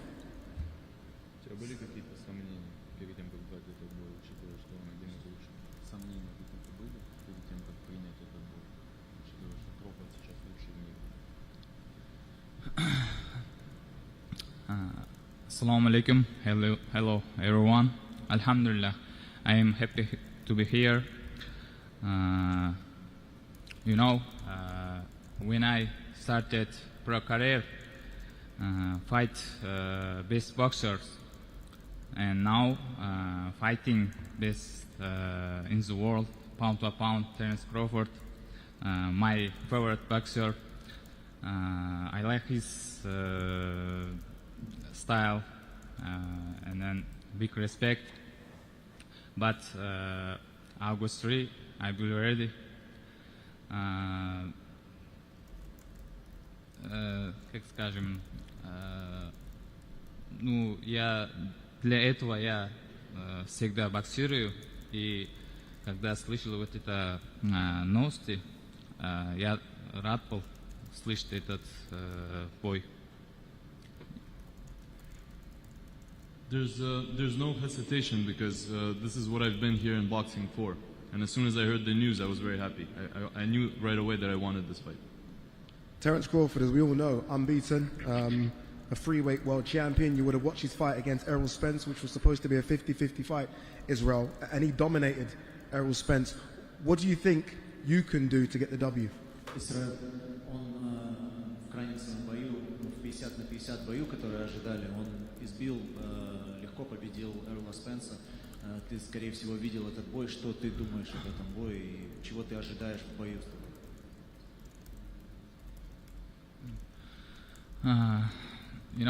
I'm not Errol Spence. I'm Israel Madrimov. Oh shit! And this my division. I can. It's his division, Terence, right? You are jumping up to his division, which is true. There were so many names linked with your move to 154 pounds. Maybe Errol Spence, potentially Sebastian Fundora. There was a lot of talk about Jamel Charlo. Why Israel Madrimov? Well, I consider Israel the best 154-pounder in the division right now. So why not go for the top guy in the division right off the bat? What are your goals, Terence? You've done it all. You're a certain first ballot Hall of Famer. You're pound for pound #1. You've been undisputed in 2 weight classes. As you move up to 154 pounds, what are the goals? You said what? What are the goals as you now move up to 154 pounds? Just continuing being the best.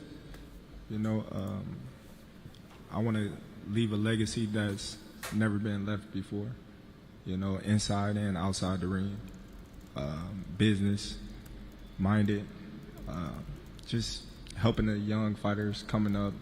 Giving them the courage and the outlet that the fighters before me never gave to us.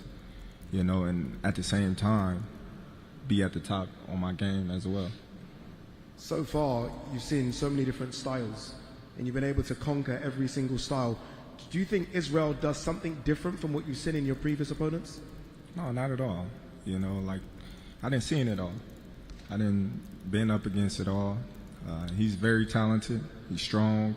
I didn't fought strong people before. He got good footwork. I didn't fought people with good footwork before. Elusiveness. I didn't fought people that's elusiveness. So, it's just a part of me, dictating, what I want to do in the ring and taking away the things that he liked to do. You heard Bomac there mention you could go to 160. He said 168. He thinks you could be another multi-weight world champion. Do you have aspirations of going further up the weight class? Well, right now we at 154, so I'm going to make my mark at 154, and then if I'm still around boxing, then we'll see what the future holds. But right now, I'm going to make my mark where I'm at. Indeed you will. Eddie, Riyadh season so far has proven to host some of the best boxers on planet Earth. How good is it? We've seen Israel Madrimov in Riyadh season, obviously first time seeing the pound-for-pound #1 in Riyadh season. Yeah, I think, as I said earlier, His Excellency listens to the fans, and you're seeing so many incredible fight nights in Riyadh and Saudi Arabia, of course, the undisputed heavyweight world championship between Tyson Fury against Alexander Usyk just a couple of weeks away, and 2 weeks after that, Bivol Beterbiev at 175. I think one of the greatest fights in the sport. The 5v5 beneath that, it's just the most beautiful time for the sport. But as I said earlier, His Excellency reads, he listens.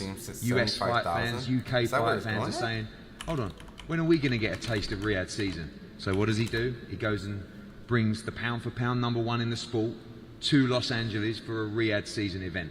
So, we owe him a huge amount of gratitude, not just for this incredible fight, but for the whole card. But people in boxing know this is a tremendous fight. This is going to be a war. This guy is so strong. He punches so hard. Terence is right. He's got great footwork. Who do you think he's is very the best elusive. in the He's very division? smart. And you're talking about the guy probably with the best IQ in the sport to the right. Technically, So this Jamal, is a pure right? matchup. This is a technical matchup. There's going to be, skill. There's going to be pressure. There's going to be power.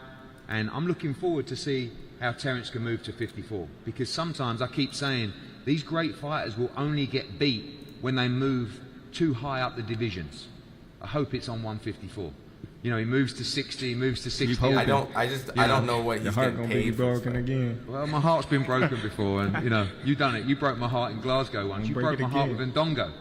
So hopefully this time we can reverse the roles. But as I said, all the respect and credit, but make one thing clear, and they know it. This guy is for real. And what Bomac said is 100% right. At the moment, this is the best 154-pounder in the world in Israel Madrimov.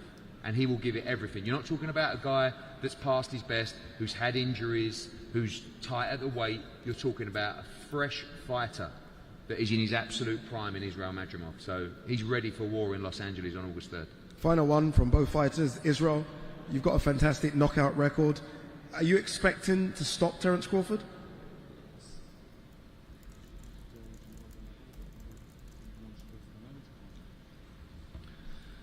This is boxing. But I try, I do, inshallah. And Terence, not many people are seeing the final bell when they fight yourself. Is it almost just expecting that you do get the knockout as you always do? Well, I always tell everybody I never go in the ring looking for the knockout. Facts, KG. But if I smell blood and it's there, he out of there. Good luck to both of you. August 3rd, fantastic main event.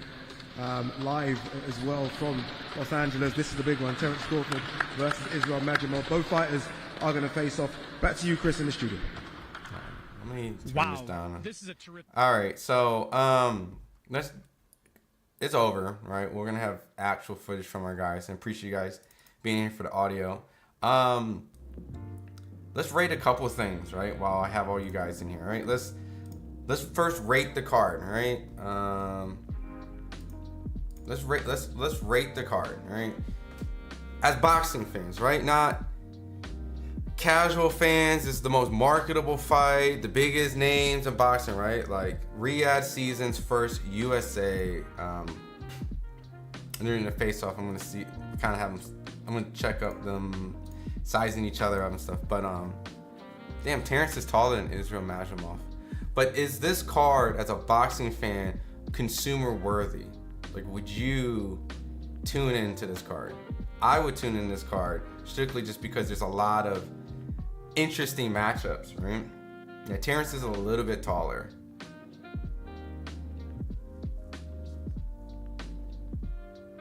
Bomac smiling in the back. Bomac looked like he wanted to troll so bad.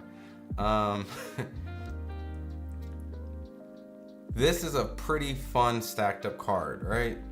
For Riyadh coming to US, right?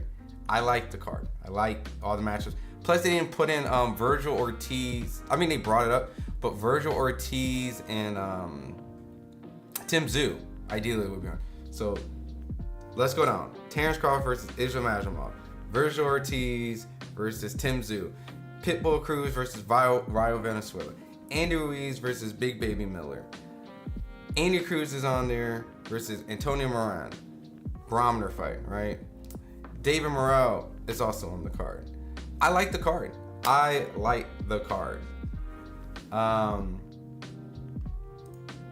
Now, the press conference. Was the press conference fire? No. The press conference was a very atypical, boring press conference, in my opinion. I was not thrilled, right? It felt very calm, chill, but maybe hear me out. Maybe I just got off the high of the Ryan Garcia, Devin Haney shenanigans. Then I'll come into a very sit-down professional a press conference, right? Jarrell Miller jumped in Andy Ruiz's interview and was on some, no, man, we ain't got no issues. It's all love, you know what I mean? It's just business. So there's not enough spice. Oh, it's a little Terrence. Congratulations. I don't know if I can play the audio on this because this is specifically broadcast audio. Over the last. But my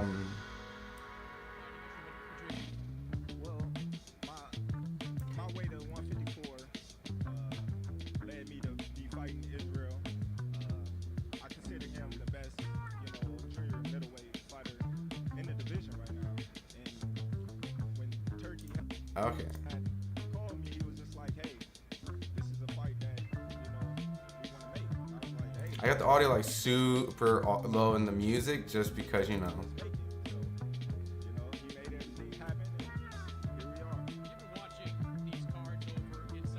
Okay, so I'm gonna pause it. So, all right, I want to get with the chat, right? I want to get you guys engaged. Like, I can talk to myself, but hype for this card. Dan R says Bud gives a few words. He always does. Get straight to the point. And it's not even a shot saying like, oh my God, this is boring. It's just overall as the press conference, it's not like the most high drama, high intensity. It's just a straightforward, straight to the point. And the fights itself is the reason why it's gonna sell, right? Let's go, Bud. Yes, I would tune in. What up, Crom?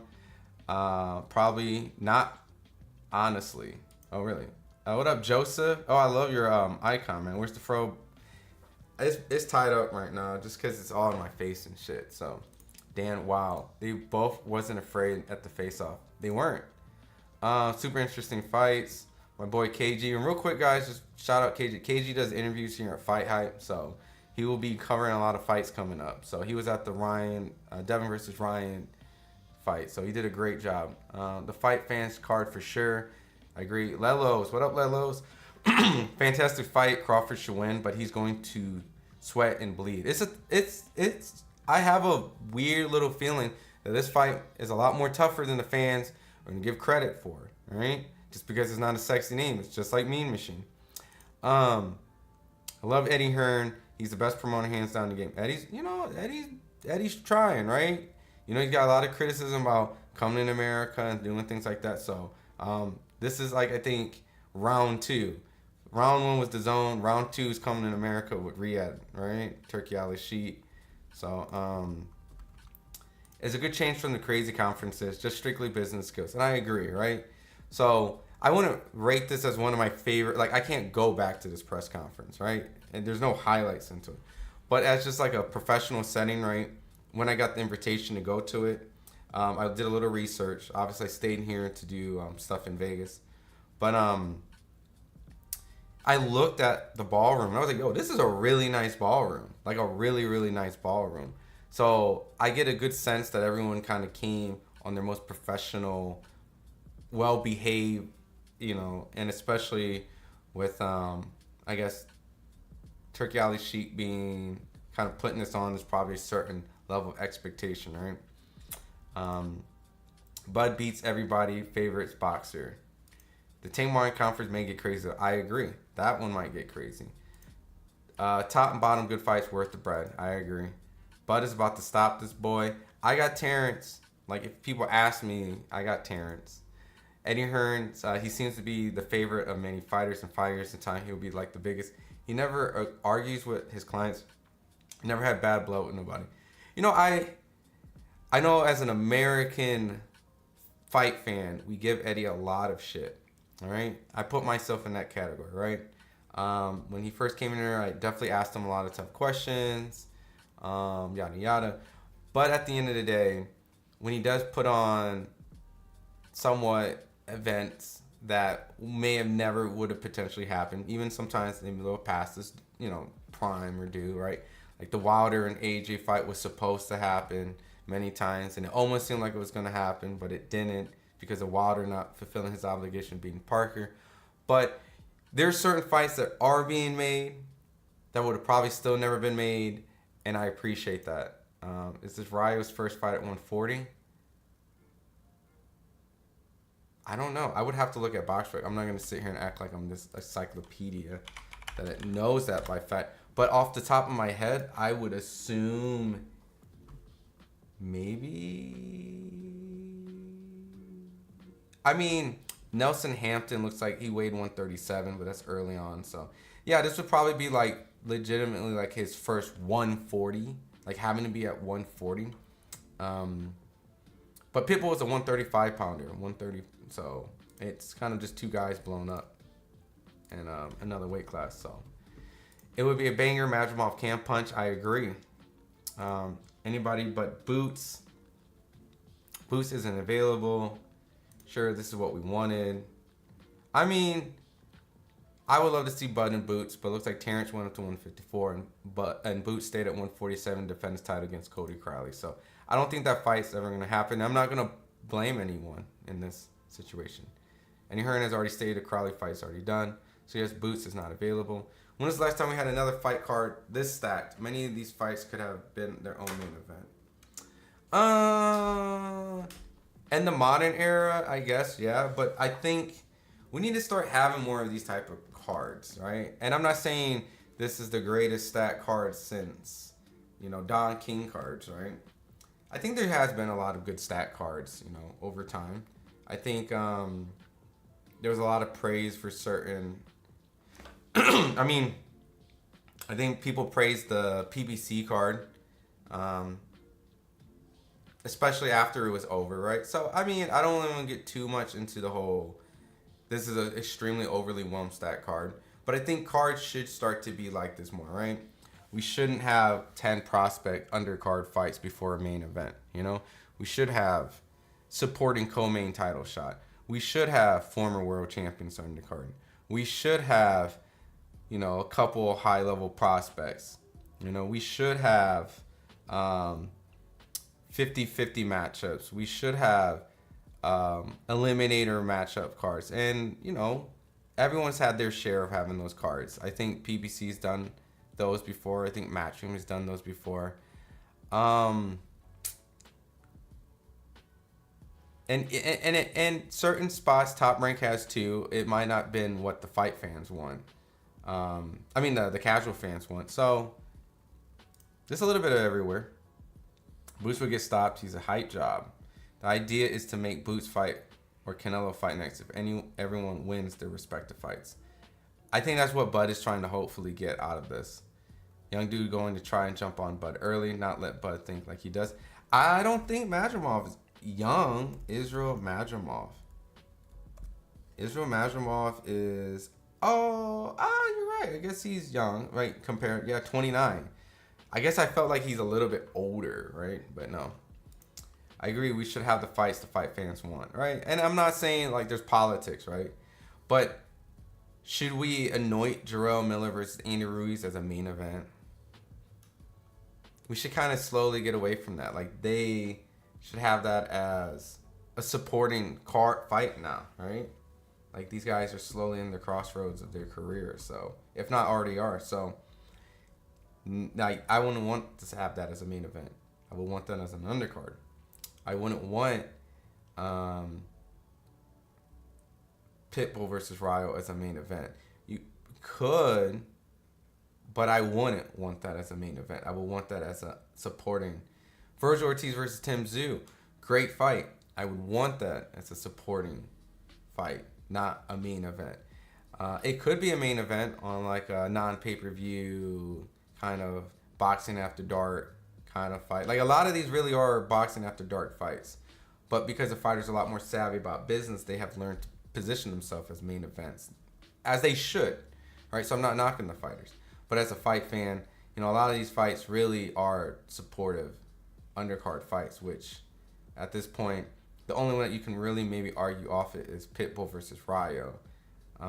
Because of just, you know, the newfound fame of Pitbull. But just because you get a big win doesn't mean you immediately get a big opportunity to pay-per-view and all this stuff right away. It's Quake, it's boring. Why can't we get Big Baby versus Big Baby? I mean, maybe that's still, you know, I mean, Jared Anderson versus Big... But I really think at this point, Big Baby Miller looks at Jared Anderson as beneath him as a money fight, when Andy Ruiz clearly is a bigger, more attractive fight to have. So, we want to see the real Baby. I mean, I would love, right? I agree. Crawford's to 168 next to fight Canelo, then move back down to meet Boots. If Crawford does all that, there's two things. He's a beast. He's moving to 168 and back down to 154 is insane, right? So let's get the face off of Terence and Madrimov. Wow.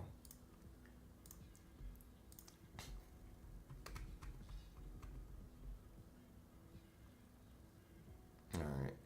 Shakur needs to fight. He is fighting. I believe he's fighting in July in Newark. I think he's fighting Artem, the guy, the bronze medalist that fought Frank Martin. Yes, I would love to see Virgil Ortiz versus Tim Tszyu as well. Yeah, that's on the card. So as long as Virgil gets through the Thomas Delorme fight pretty relatively unscathed, which I agree. Oh, the press conference. I mean, yeah, it was. I want to go back and watch it. All right. So this is face-off footage if you didn't really get to see it. Here, let me zoom out so you guys can see. Terence looks a little bit bigger, like height-wise. So, I think this is one of those fights where it's a lot better on paper than what it is by headline name. So, and I give props once again for Terence going up a weight class and fighting a champion right away, one of the champions. So, I'm not critical because at the end of the day, if I want to be fair, this is a fair, legitimate championship fight. Yes, Madrimov did not fight the champion to get it, right? Essentially, it was a vacant title. But Madrimov is a good 154 fighter. So this is a good step-up fight in the division for Terence to test out the waters.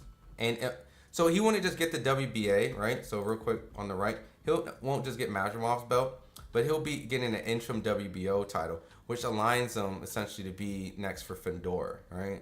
Kind of forces the Fedor fight. So if he does beat Madrimov and he is able to get the Fedor fight, that's 3 belts. Immediately 3 belts. So I see what Terence is doing, and if he's getting really big back-end money from Turki Al-Sheikh, who's coming in America, want to kind of throw some money, around and kind of flex and kind of, get his name out here. Terence might be the one to get the first big bag, right? Like I don't know what it is. Like Terence might get a big bag for doing this. So when he's saying like, I want big fights and things like that, this might not be the big fight that the fight fans want, but if he gets a big bag, that's technically a big fight in his eyes, right? You gotta understand, he's very accomplished as a fighter, so he wants to get the fruits of his labor, and this might be that situation. While accomplishing more championship titles to become a 4-division world champion. Duke Mike is a knucklehead, but big heart. I got love for Duke. Love the channel. What up, Bobby? What up, man? Appreciate you showing love as always.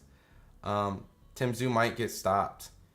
I mean, that is a really tough fight coming off of that type of war with Fedor and the injuries, you know what I mean? So Virgil's a dog, man. Virgil is a dog. It's not bias, it's all out egos, I mean, yep. He's only 10 fights in, why he couldn't fight the guy that beat Mendoza.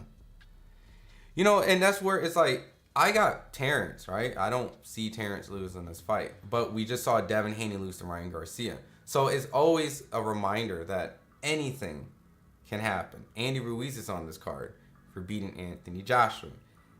Anything can happen. And if this fight was in New York, which seems like New York and Matchroom has a really bad curse, you know, it could have been a lot more conspiracy theories from me coming up. But, you know, it's Matchroom really does have this idea of putting on fights that quote unquote fits the fight fan mode. I think this is a very fight fan friendly card, and never be surprised when there's upsets on Matchroom cards, because they have been notorious for getting big profile fighters beat on the cards. So I don't think Terence and Bo is looking at this lightly. They never do. So I don't think this should be problematic. But Madrimov can punch, and I am very interested in seeing Terence moving 154. The only thing that sucks is Madrimov does not have a casual fan-friendly name that can bring people's girlfriends and the casuals at your work to tune in. They just might tune in on the strength of just Terence, but that might not be enough. Sometimes you need two fighters.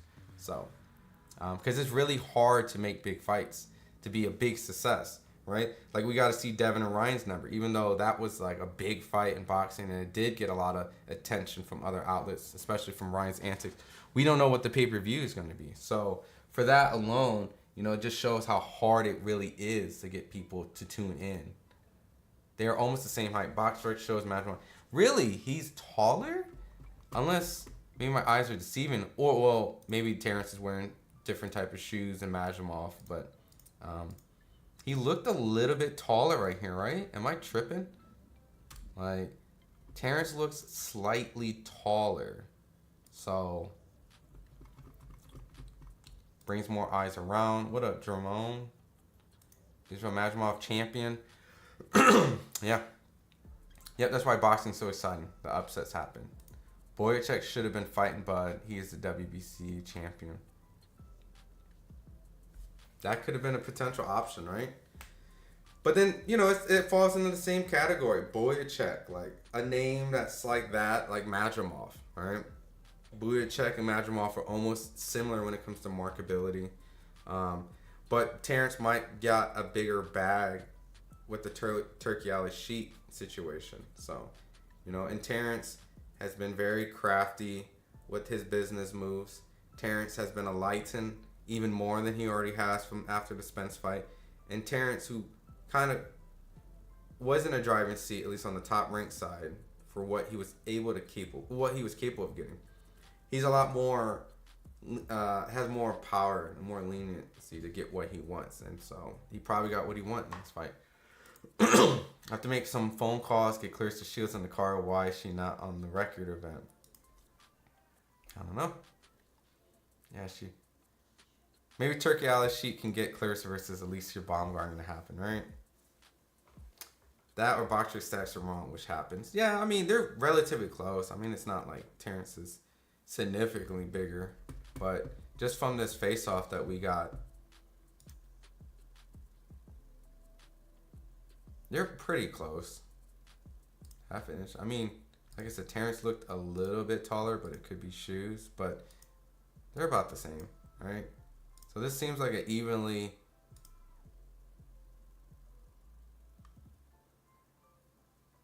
Some people acting like Bud is fighting a journeyman. This ain't no entry-level fight, bro. It's literally fighting a champion. Yeah, I mean, I think the idea is that he's not fighting the guy that how would I say it?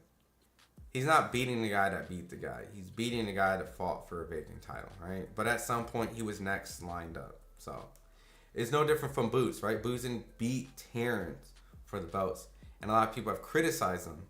But we know that Boots is a good fighter. and he was next in line, and he is warranted all the respect that he's getting, right? And I think the same thing with Madrimov should kind of get something similar. By all means, let me see who Madrimov's resume.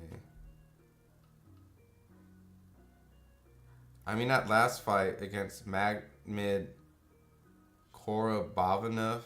I mean, and look, like, I'm not gonna sit here and say like, oh, I know these guys, like, you know what I mean? I really don't. But these guys, his last opponent had similar opponents of a guy that he drew with, and it's a fair fight, right? You know, Madrimov is a very amateur, highly decorated Uzbekistan amateur fighter, almost like a Lomachenko-esque, right? So Madrimov has 400 amateur fights. See, Troller Bader, like I'm not gonna say this is a big pay-per-view fight. Like, I'm not, no, you know, but as a fight fan, right? Because greatest boxing chat in the world, who knows boxing, right? All you guys who know boxing. This can be a very tricky fight, which if Terence beats, should get credit for. But he just won't because the name is not there. You know, Bud has the big reach advantage. Okay. Yeah, Bud definitely has freakish reach. Boots 30 fights and he should have been fought for a belt, but politics is always involved. And I agree. Same thing with Bud. It's the same thing with Boots. You know, to a certain degree, Spence for a little bit. Till he was in that position to get it. Trying to be a 4-division champ, 200 speed of Bud, pound for pound, #1. What up, Nick? This guy will jump on Crawford early, in my opinion, make this a fight, and not allow Crawford to figure him out. I mean, we know Terence is a slow starter, so your best opportunity is to go at him early. We've seen it with Sean Porter, was able to kind of give Terence a little bit early on. Mean Machine, a little bit on. Even a little bit of David Avanesian, Terence was kind of, I know he was coming off a little ring rust, but kind of, you know, but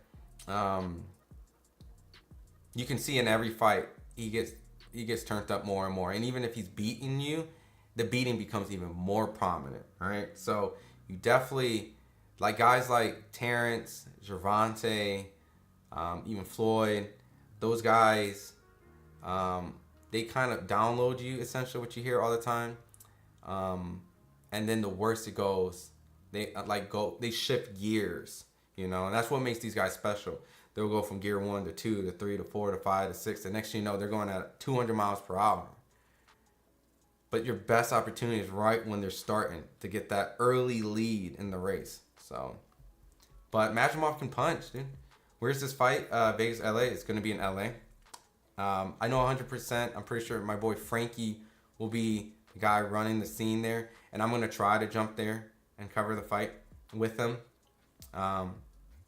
You know, hopefully I can get a little, some stuff beforehand. But it's going to be in LA.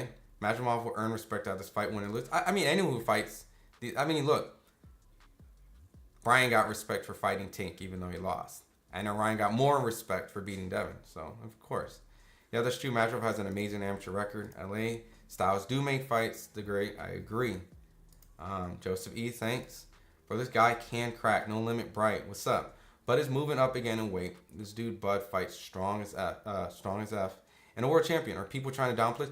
No one has downplayed this in here. I'm just speaking because I already know the questions on hand. Why are you not fighting Boots? You know, why ain't this fight happening? Why ain't you fighting Cano? Why ain't you? Some of it's politics. Some of it, I don't know. You know, hopefully Terence does do some interviews today. If he doesn't, then someone needs to get some answers. Not necessarily like it's like, whoa, we need answers. But, you know, it'd be nice to kind of enlighten why certain things are made so that we are educated on the business of why the pound for pound guys are moving the way they are moving, right? And I don't think he's moving in a way where he's ducking anybody. Troll Bader, you have to use your eye test and see that this guy has better movement than Earl. You know, this might be a tougher fight than Earl. I agree. You know, certain styles. Madrimov reminds me of a young Triple G, right? I wish I can actually play footage, right? But we will get a copyright because it's not our footage, and rightfully so. But if you guys do take the time, you know, there's a lot of footage out there, especially from DAZN, Matchroom, will highlight certain things. And Madrimov, Terence is moving up in weight, can punch. So I'm just interested alone because of this will put Terence in a 4-division world championship spot. And if we go to Wikipedia, right, let's really go down the list. 4-division world champion boxing, right? And I know there's a lot more belts. Floyd has went on the record, and you know, we know there's interims and all these type of stuff. But let's legitimately count how many 4-division world champions there are.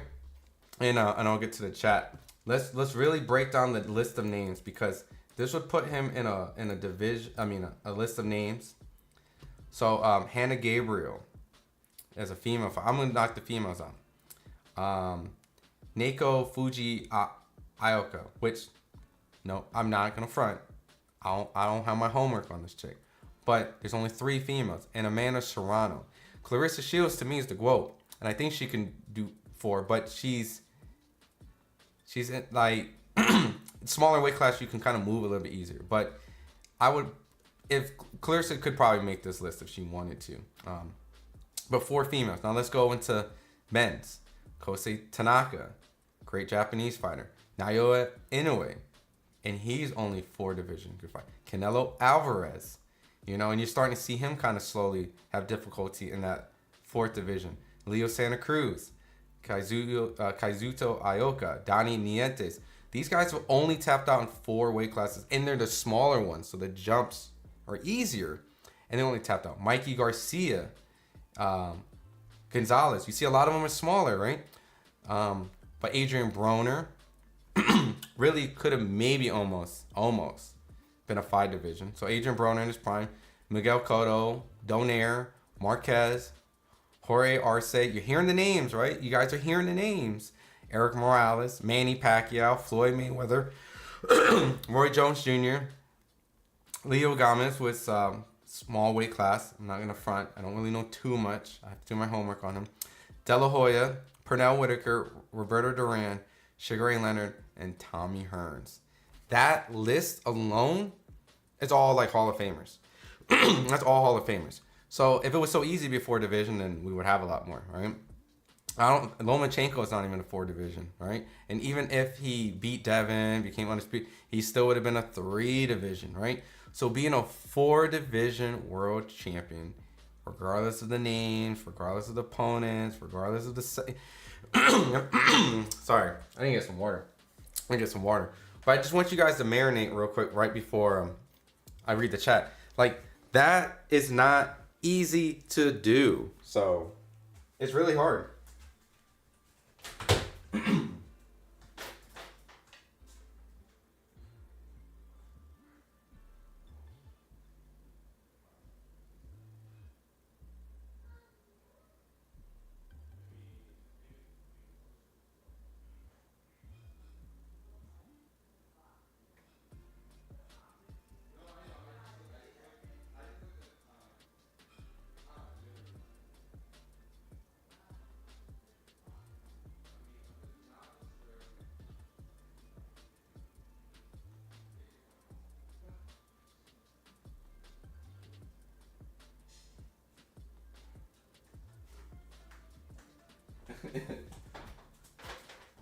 Alright, I gotta get some water. Alright.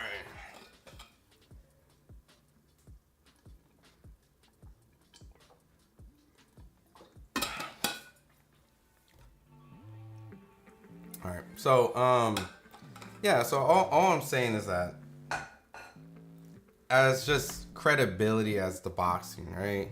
This would put him in this category of names, right? So it's a cool thing to be part of, right? All right, let's get some of the comments real quick. He can't fight Fedor because Fedor is injured. This is very true. Boots is good based off eye test. Matrimov is good based off eye test and has a belt in the 4th division. Yeah, so I think Boots has more height, more attention, and I think, just my assumption, is probably the better eye test, but we don't know. So, They're kind of both similar. Boots needs to keep fighting his way up. Crawford did all the groundwork to get where he's at. Yeah, I mean, I just don't think they're going to fight, honestly, Jonathan. I just think that they're just in two different graduating class. I use this analogy all the time. It's like the kids that were born in the fall who missed the cutoff, right? And they're the oldest in their graduating class. And the ones that were kind of born at like August or something are the youngest. I think somewhere along the line, like Boots and Crawford are just in two different graduating class. And that's just, you see it all the time. Like Thurman didn't fight. We didn't get Thurman versus Floyd, right? And I think that's where Boots is at. Kind of that. So, Eddie Hearn not offering Boots when he haven't even defended his title. I mean, I don't think, it's not even think it's just Eddie offering Boots. It's just Terence can say no, right? Can Ryan really beat Fedor? I mean, Ryan is on a high right now, so don't count that man out. But Fedor is a big ass dude, so that left hook will be really hard to land on Fedor. This is gonna be cool. So Crawford versus Boots gonna happen, and Eddie's investing Boots. Why mess your investment on the first fight? I mean, that's another thing too, right? What happens if Boots loses to Bud? If that fight happened, if that was the outcome. Madrimov's a better version of Tim Tszyu for an amateur fight. Great footwork, and he's athletic. Madrimov, let's go. Mexico has amazing fight here. Absolutely. Lucha Libre boxing. Cubans are more disciplined. Yo, what up, Danny? As you can see, Free the Children shirt still on. I was nudged to put this back on in this stream. Y'all dudes really in here trying to hype up Madrimov? No, I don't think it's a hype up. I think it's just kind of giving a fair, let's see. I think it's just giving a fair credence to what being a 4-division champion means, right? So, but I'm not going to count out Madrimov, right? And I think that's just what it is. It's just, I think people are so quick to just overlook an Eastern European name that you can't spell off the top of your head. And you can't do that when it comes to boxing. We've seen weird upsets happen all the time. You know what I mean? Like, all right, hear me out. I'm not saying that Bud is Danny Jacobs, but do you guys remember this name?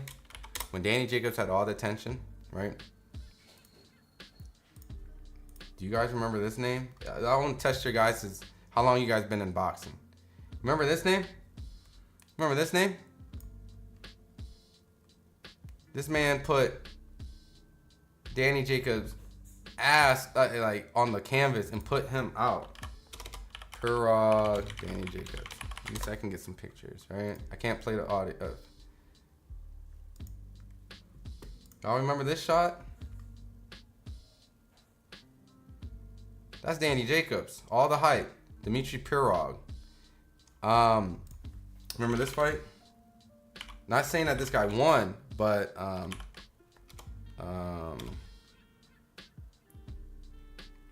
this is what was this cruiserweight fight?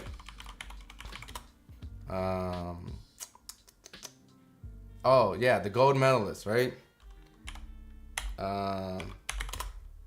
James Toney went to war with this dude. He was neck and neck. You remember this fight? I want to test you guys' how long you guys been in boxing, right?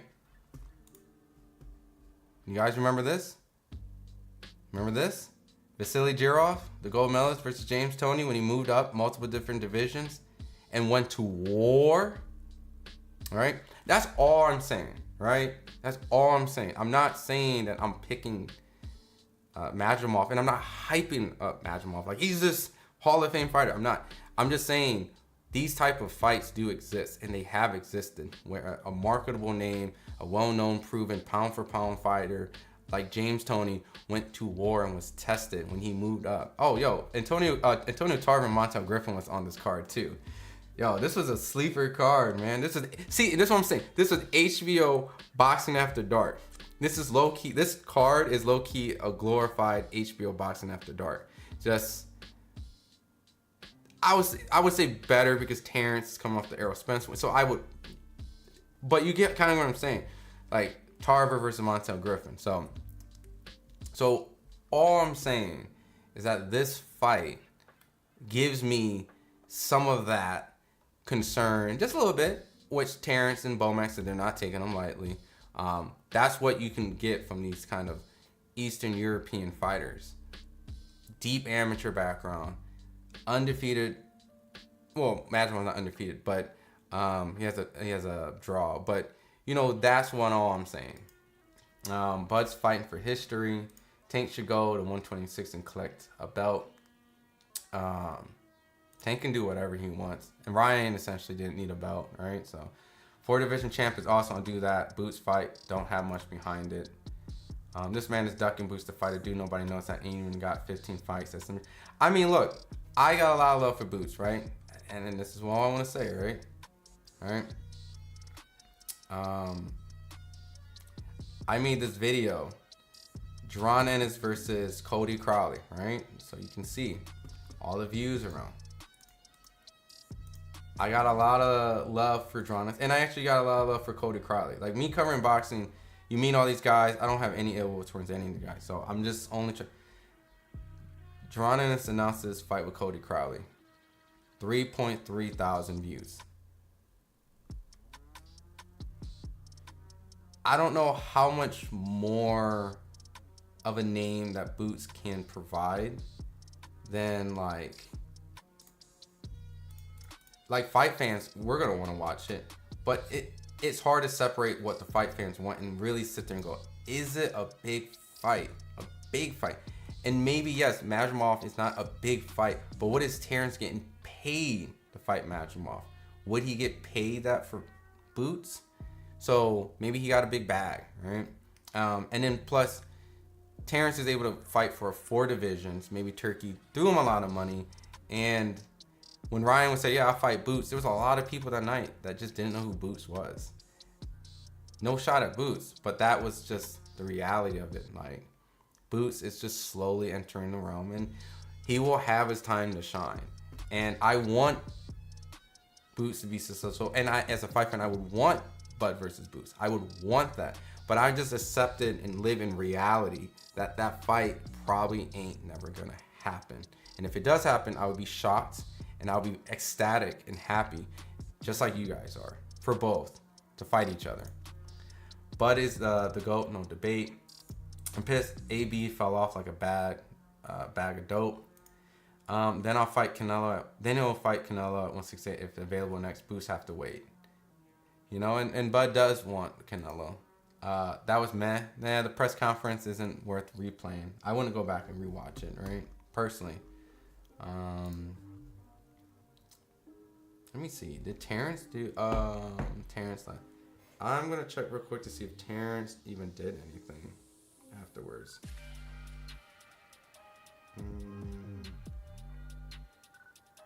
Terence might have not done an interview.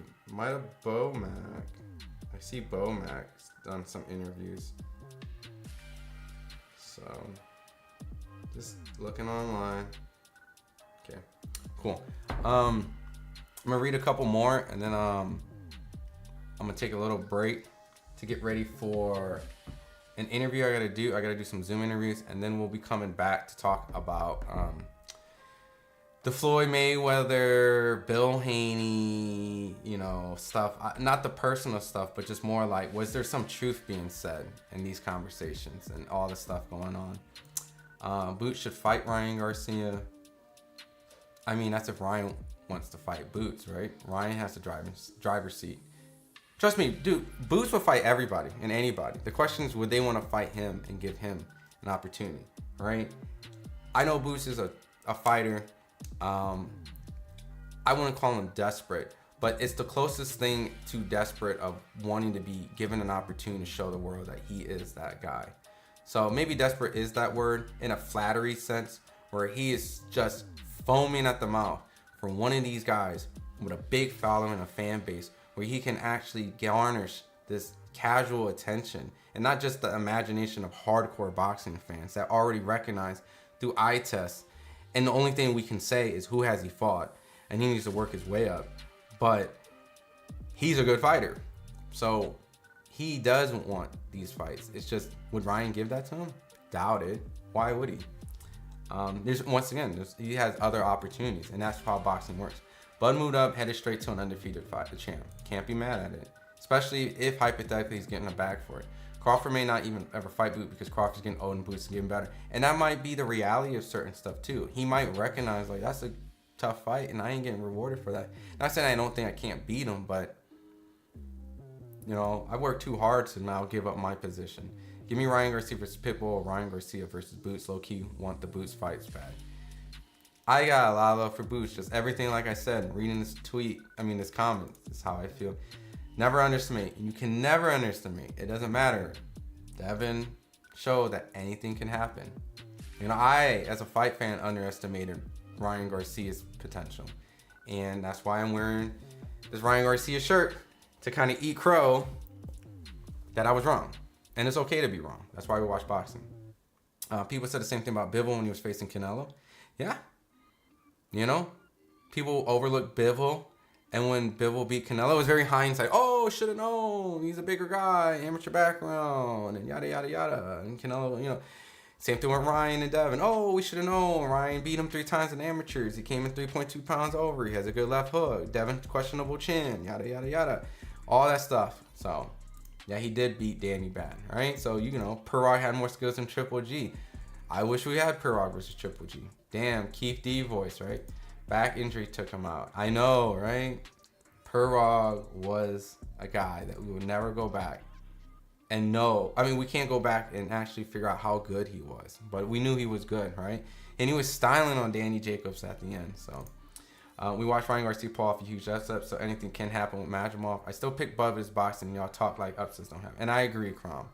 You know, fighters will fight anyone until they get a belt. Fan base. Yep. All right, so I'm going to close out. I caught up with everyone in chat, and I just want to give my final words. Pirog with the shoulder roll. I agree. All right. I'm going to quick summarize just and recap on my personal opinion on this. I think this is a good fight. I think the fight is getting overlooked as not going to be an entertaining fight. I think the fight's going to be action-packed. I think that there's going to be moments of people getting hurt. I do understand the business aspect of this, right? I do understand that Bud wanted Canelo and Canelo doesn't want Bud. And then Bud doesn't want Boots. So you're like, well, what possibly fight can he give the fight fans? And Madrimov pops up. And you're just like, who the heck is this guy if you're just kind of tuning into boxing, right? Or even if you're in boxing, you're just like, this is the big money fight, the marketable fight that you want. Well, listen, he's fighting for a 4th title. He gets a WBO interim. I don't know what he's getting paid on the back end for Turki Al Sheikh. We all hear him just coming around, throwing money all over the place. And he's coming in America. So he must throw a lot of money to try to get this off the ground. There's a lot of fighters on this card that some fight fans probably didn't expect to see. And I like the card. I think this is a great card for boxing. I think it's a well-balanced card. I think the undercard should be undercard fights. I think Terence does top the bill. And I think at the end of the day, it's very interesting that now Turki Al Sheikh is coming to America. And I know, you know, what does that mean for the U.S. boxing market? You know, you see a lot of promoters kind of working with Turki Al Sheikh. I wouldn't say that these are PBC's premier fighters. So I don't really know if this means that he's able to grab their actual legitimate stable and put them on this card. PBC does have an Amazon deal, so I highly doubt Al is going to want to have those fighters strictly off of Amazon Prime, unless DAZN does some sort of deal and has like an additional broadcasting rights. But I do feel that this is a good fight. Terence is able to get, you know, make history. He might make a lot of back end money. A lot of these guys are now back active. You know, Pitbull, who just came off a big one roll, he's right back in the ring. You know, and I think it's good. I do think it's good for the sport to have a variety of promoters because it makes things competitive. It does shake things up. It does make things shocking. And I wouldn't overlook this fight. And any of these fights on the undercard can be upsetting. Rayo can beat Pitbull. I would favor Pitbull. Andy Ruiz and Miller are both heavyweights. Anything can happen. So I will be tuning into this card. And I think as a fight fan, you should tune into this card. And this might be an introduction to what Terence Crawford's game plan might be. This might be one fight to get him closer to another position. But yeah, I'm into the fight. I do recognize the press conference was not great. Probably wasn't intended to be great. It was probably just intended to just come here. Here it is, very fancy. But I would rate the press conference probably a 4, maybe a 5, just because I do like the card, I do like the fights, but the press conference I won't go back and watch it ever again. Yeah, that's it. So last couple chats I will highlight and I'll be on. Sup FightHype Garcia fight was crazy. Yeah, what up Xavier? Appreciate you coming back. 3 of 5. Good stream. Appreciate you, Red. Jamone Allen W stream. So like I said, I will be back in a few hours. We're gonna actually get into the more saucier topic. We're gonna get into the Floyd and Bill Haney aftermath. So please keep locked on FightHype. There's a lot of interviews that will be going up from that press conference. If you haven't seen it, check it out right now. We got Bernie the Boxer. Let me just Crawford's guy. Let me just give a little quick preview if you haven't seen. Benavidez Sr. We got Madrimov. We got some Clarissa Shields live talking about the altercation with Floyd and Bell. Some face-off, Edgar Berlanga, Andy Ruiz. You know, I know more is coming up, so stay locked in. We will be live in a few hours again, so stay tuned. We will be back. I'll have potentially the owner of FightHype, Ben Thompson, who was in live with Floyd doing interviews, and we can talk about all that stuff. So we'll bounce back and get you guys to talk to the owner, and I got some Zooms to do today, so I'll have some interviews dropping. So appreciate you guys as always. Like I said, you guys really are the ones that make the stream. If it wasn't for you guys, I would just be talking to myself. So, but I get some food. I gotta do some daddy duties. I gotta help the missus. You know, can't have your woman out there doing all the hard work. And then I appreciate you guys as always. If you want to follow me on social media, which I will be tweeting a little bit more, I'll be getting my Instagram going. So if you want to follow me right there, if you want to chat with me directly, that's where you guys can follow me at. So, but all right, y'all. Peace.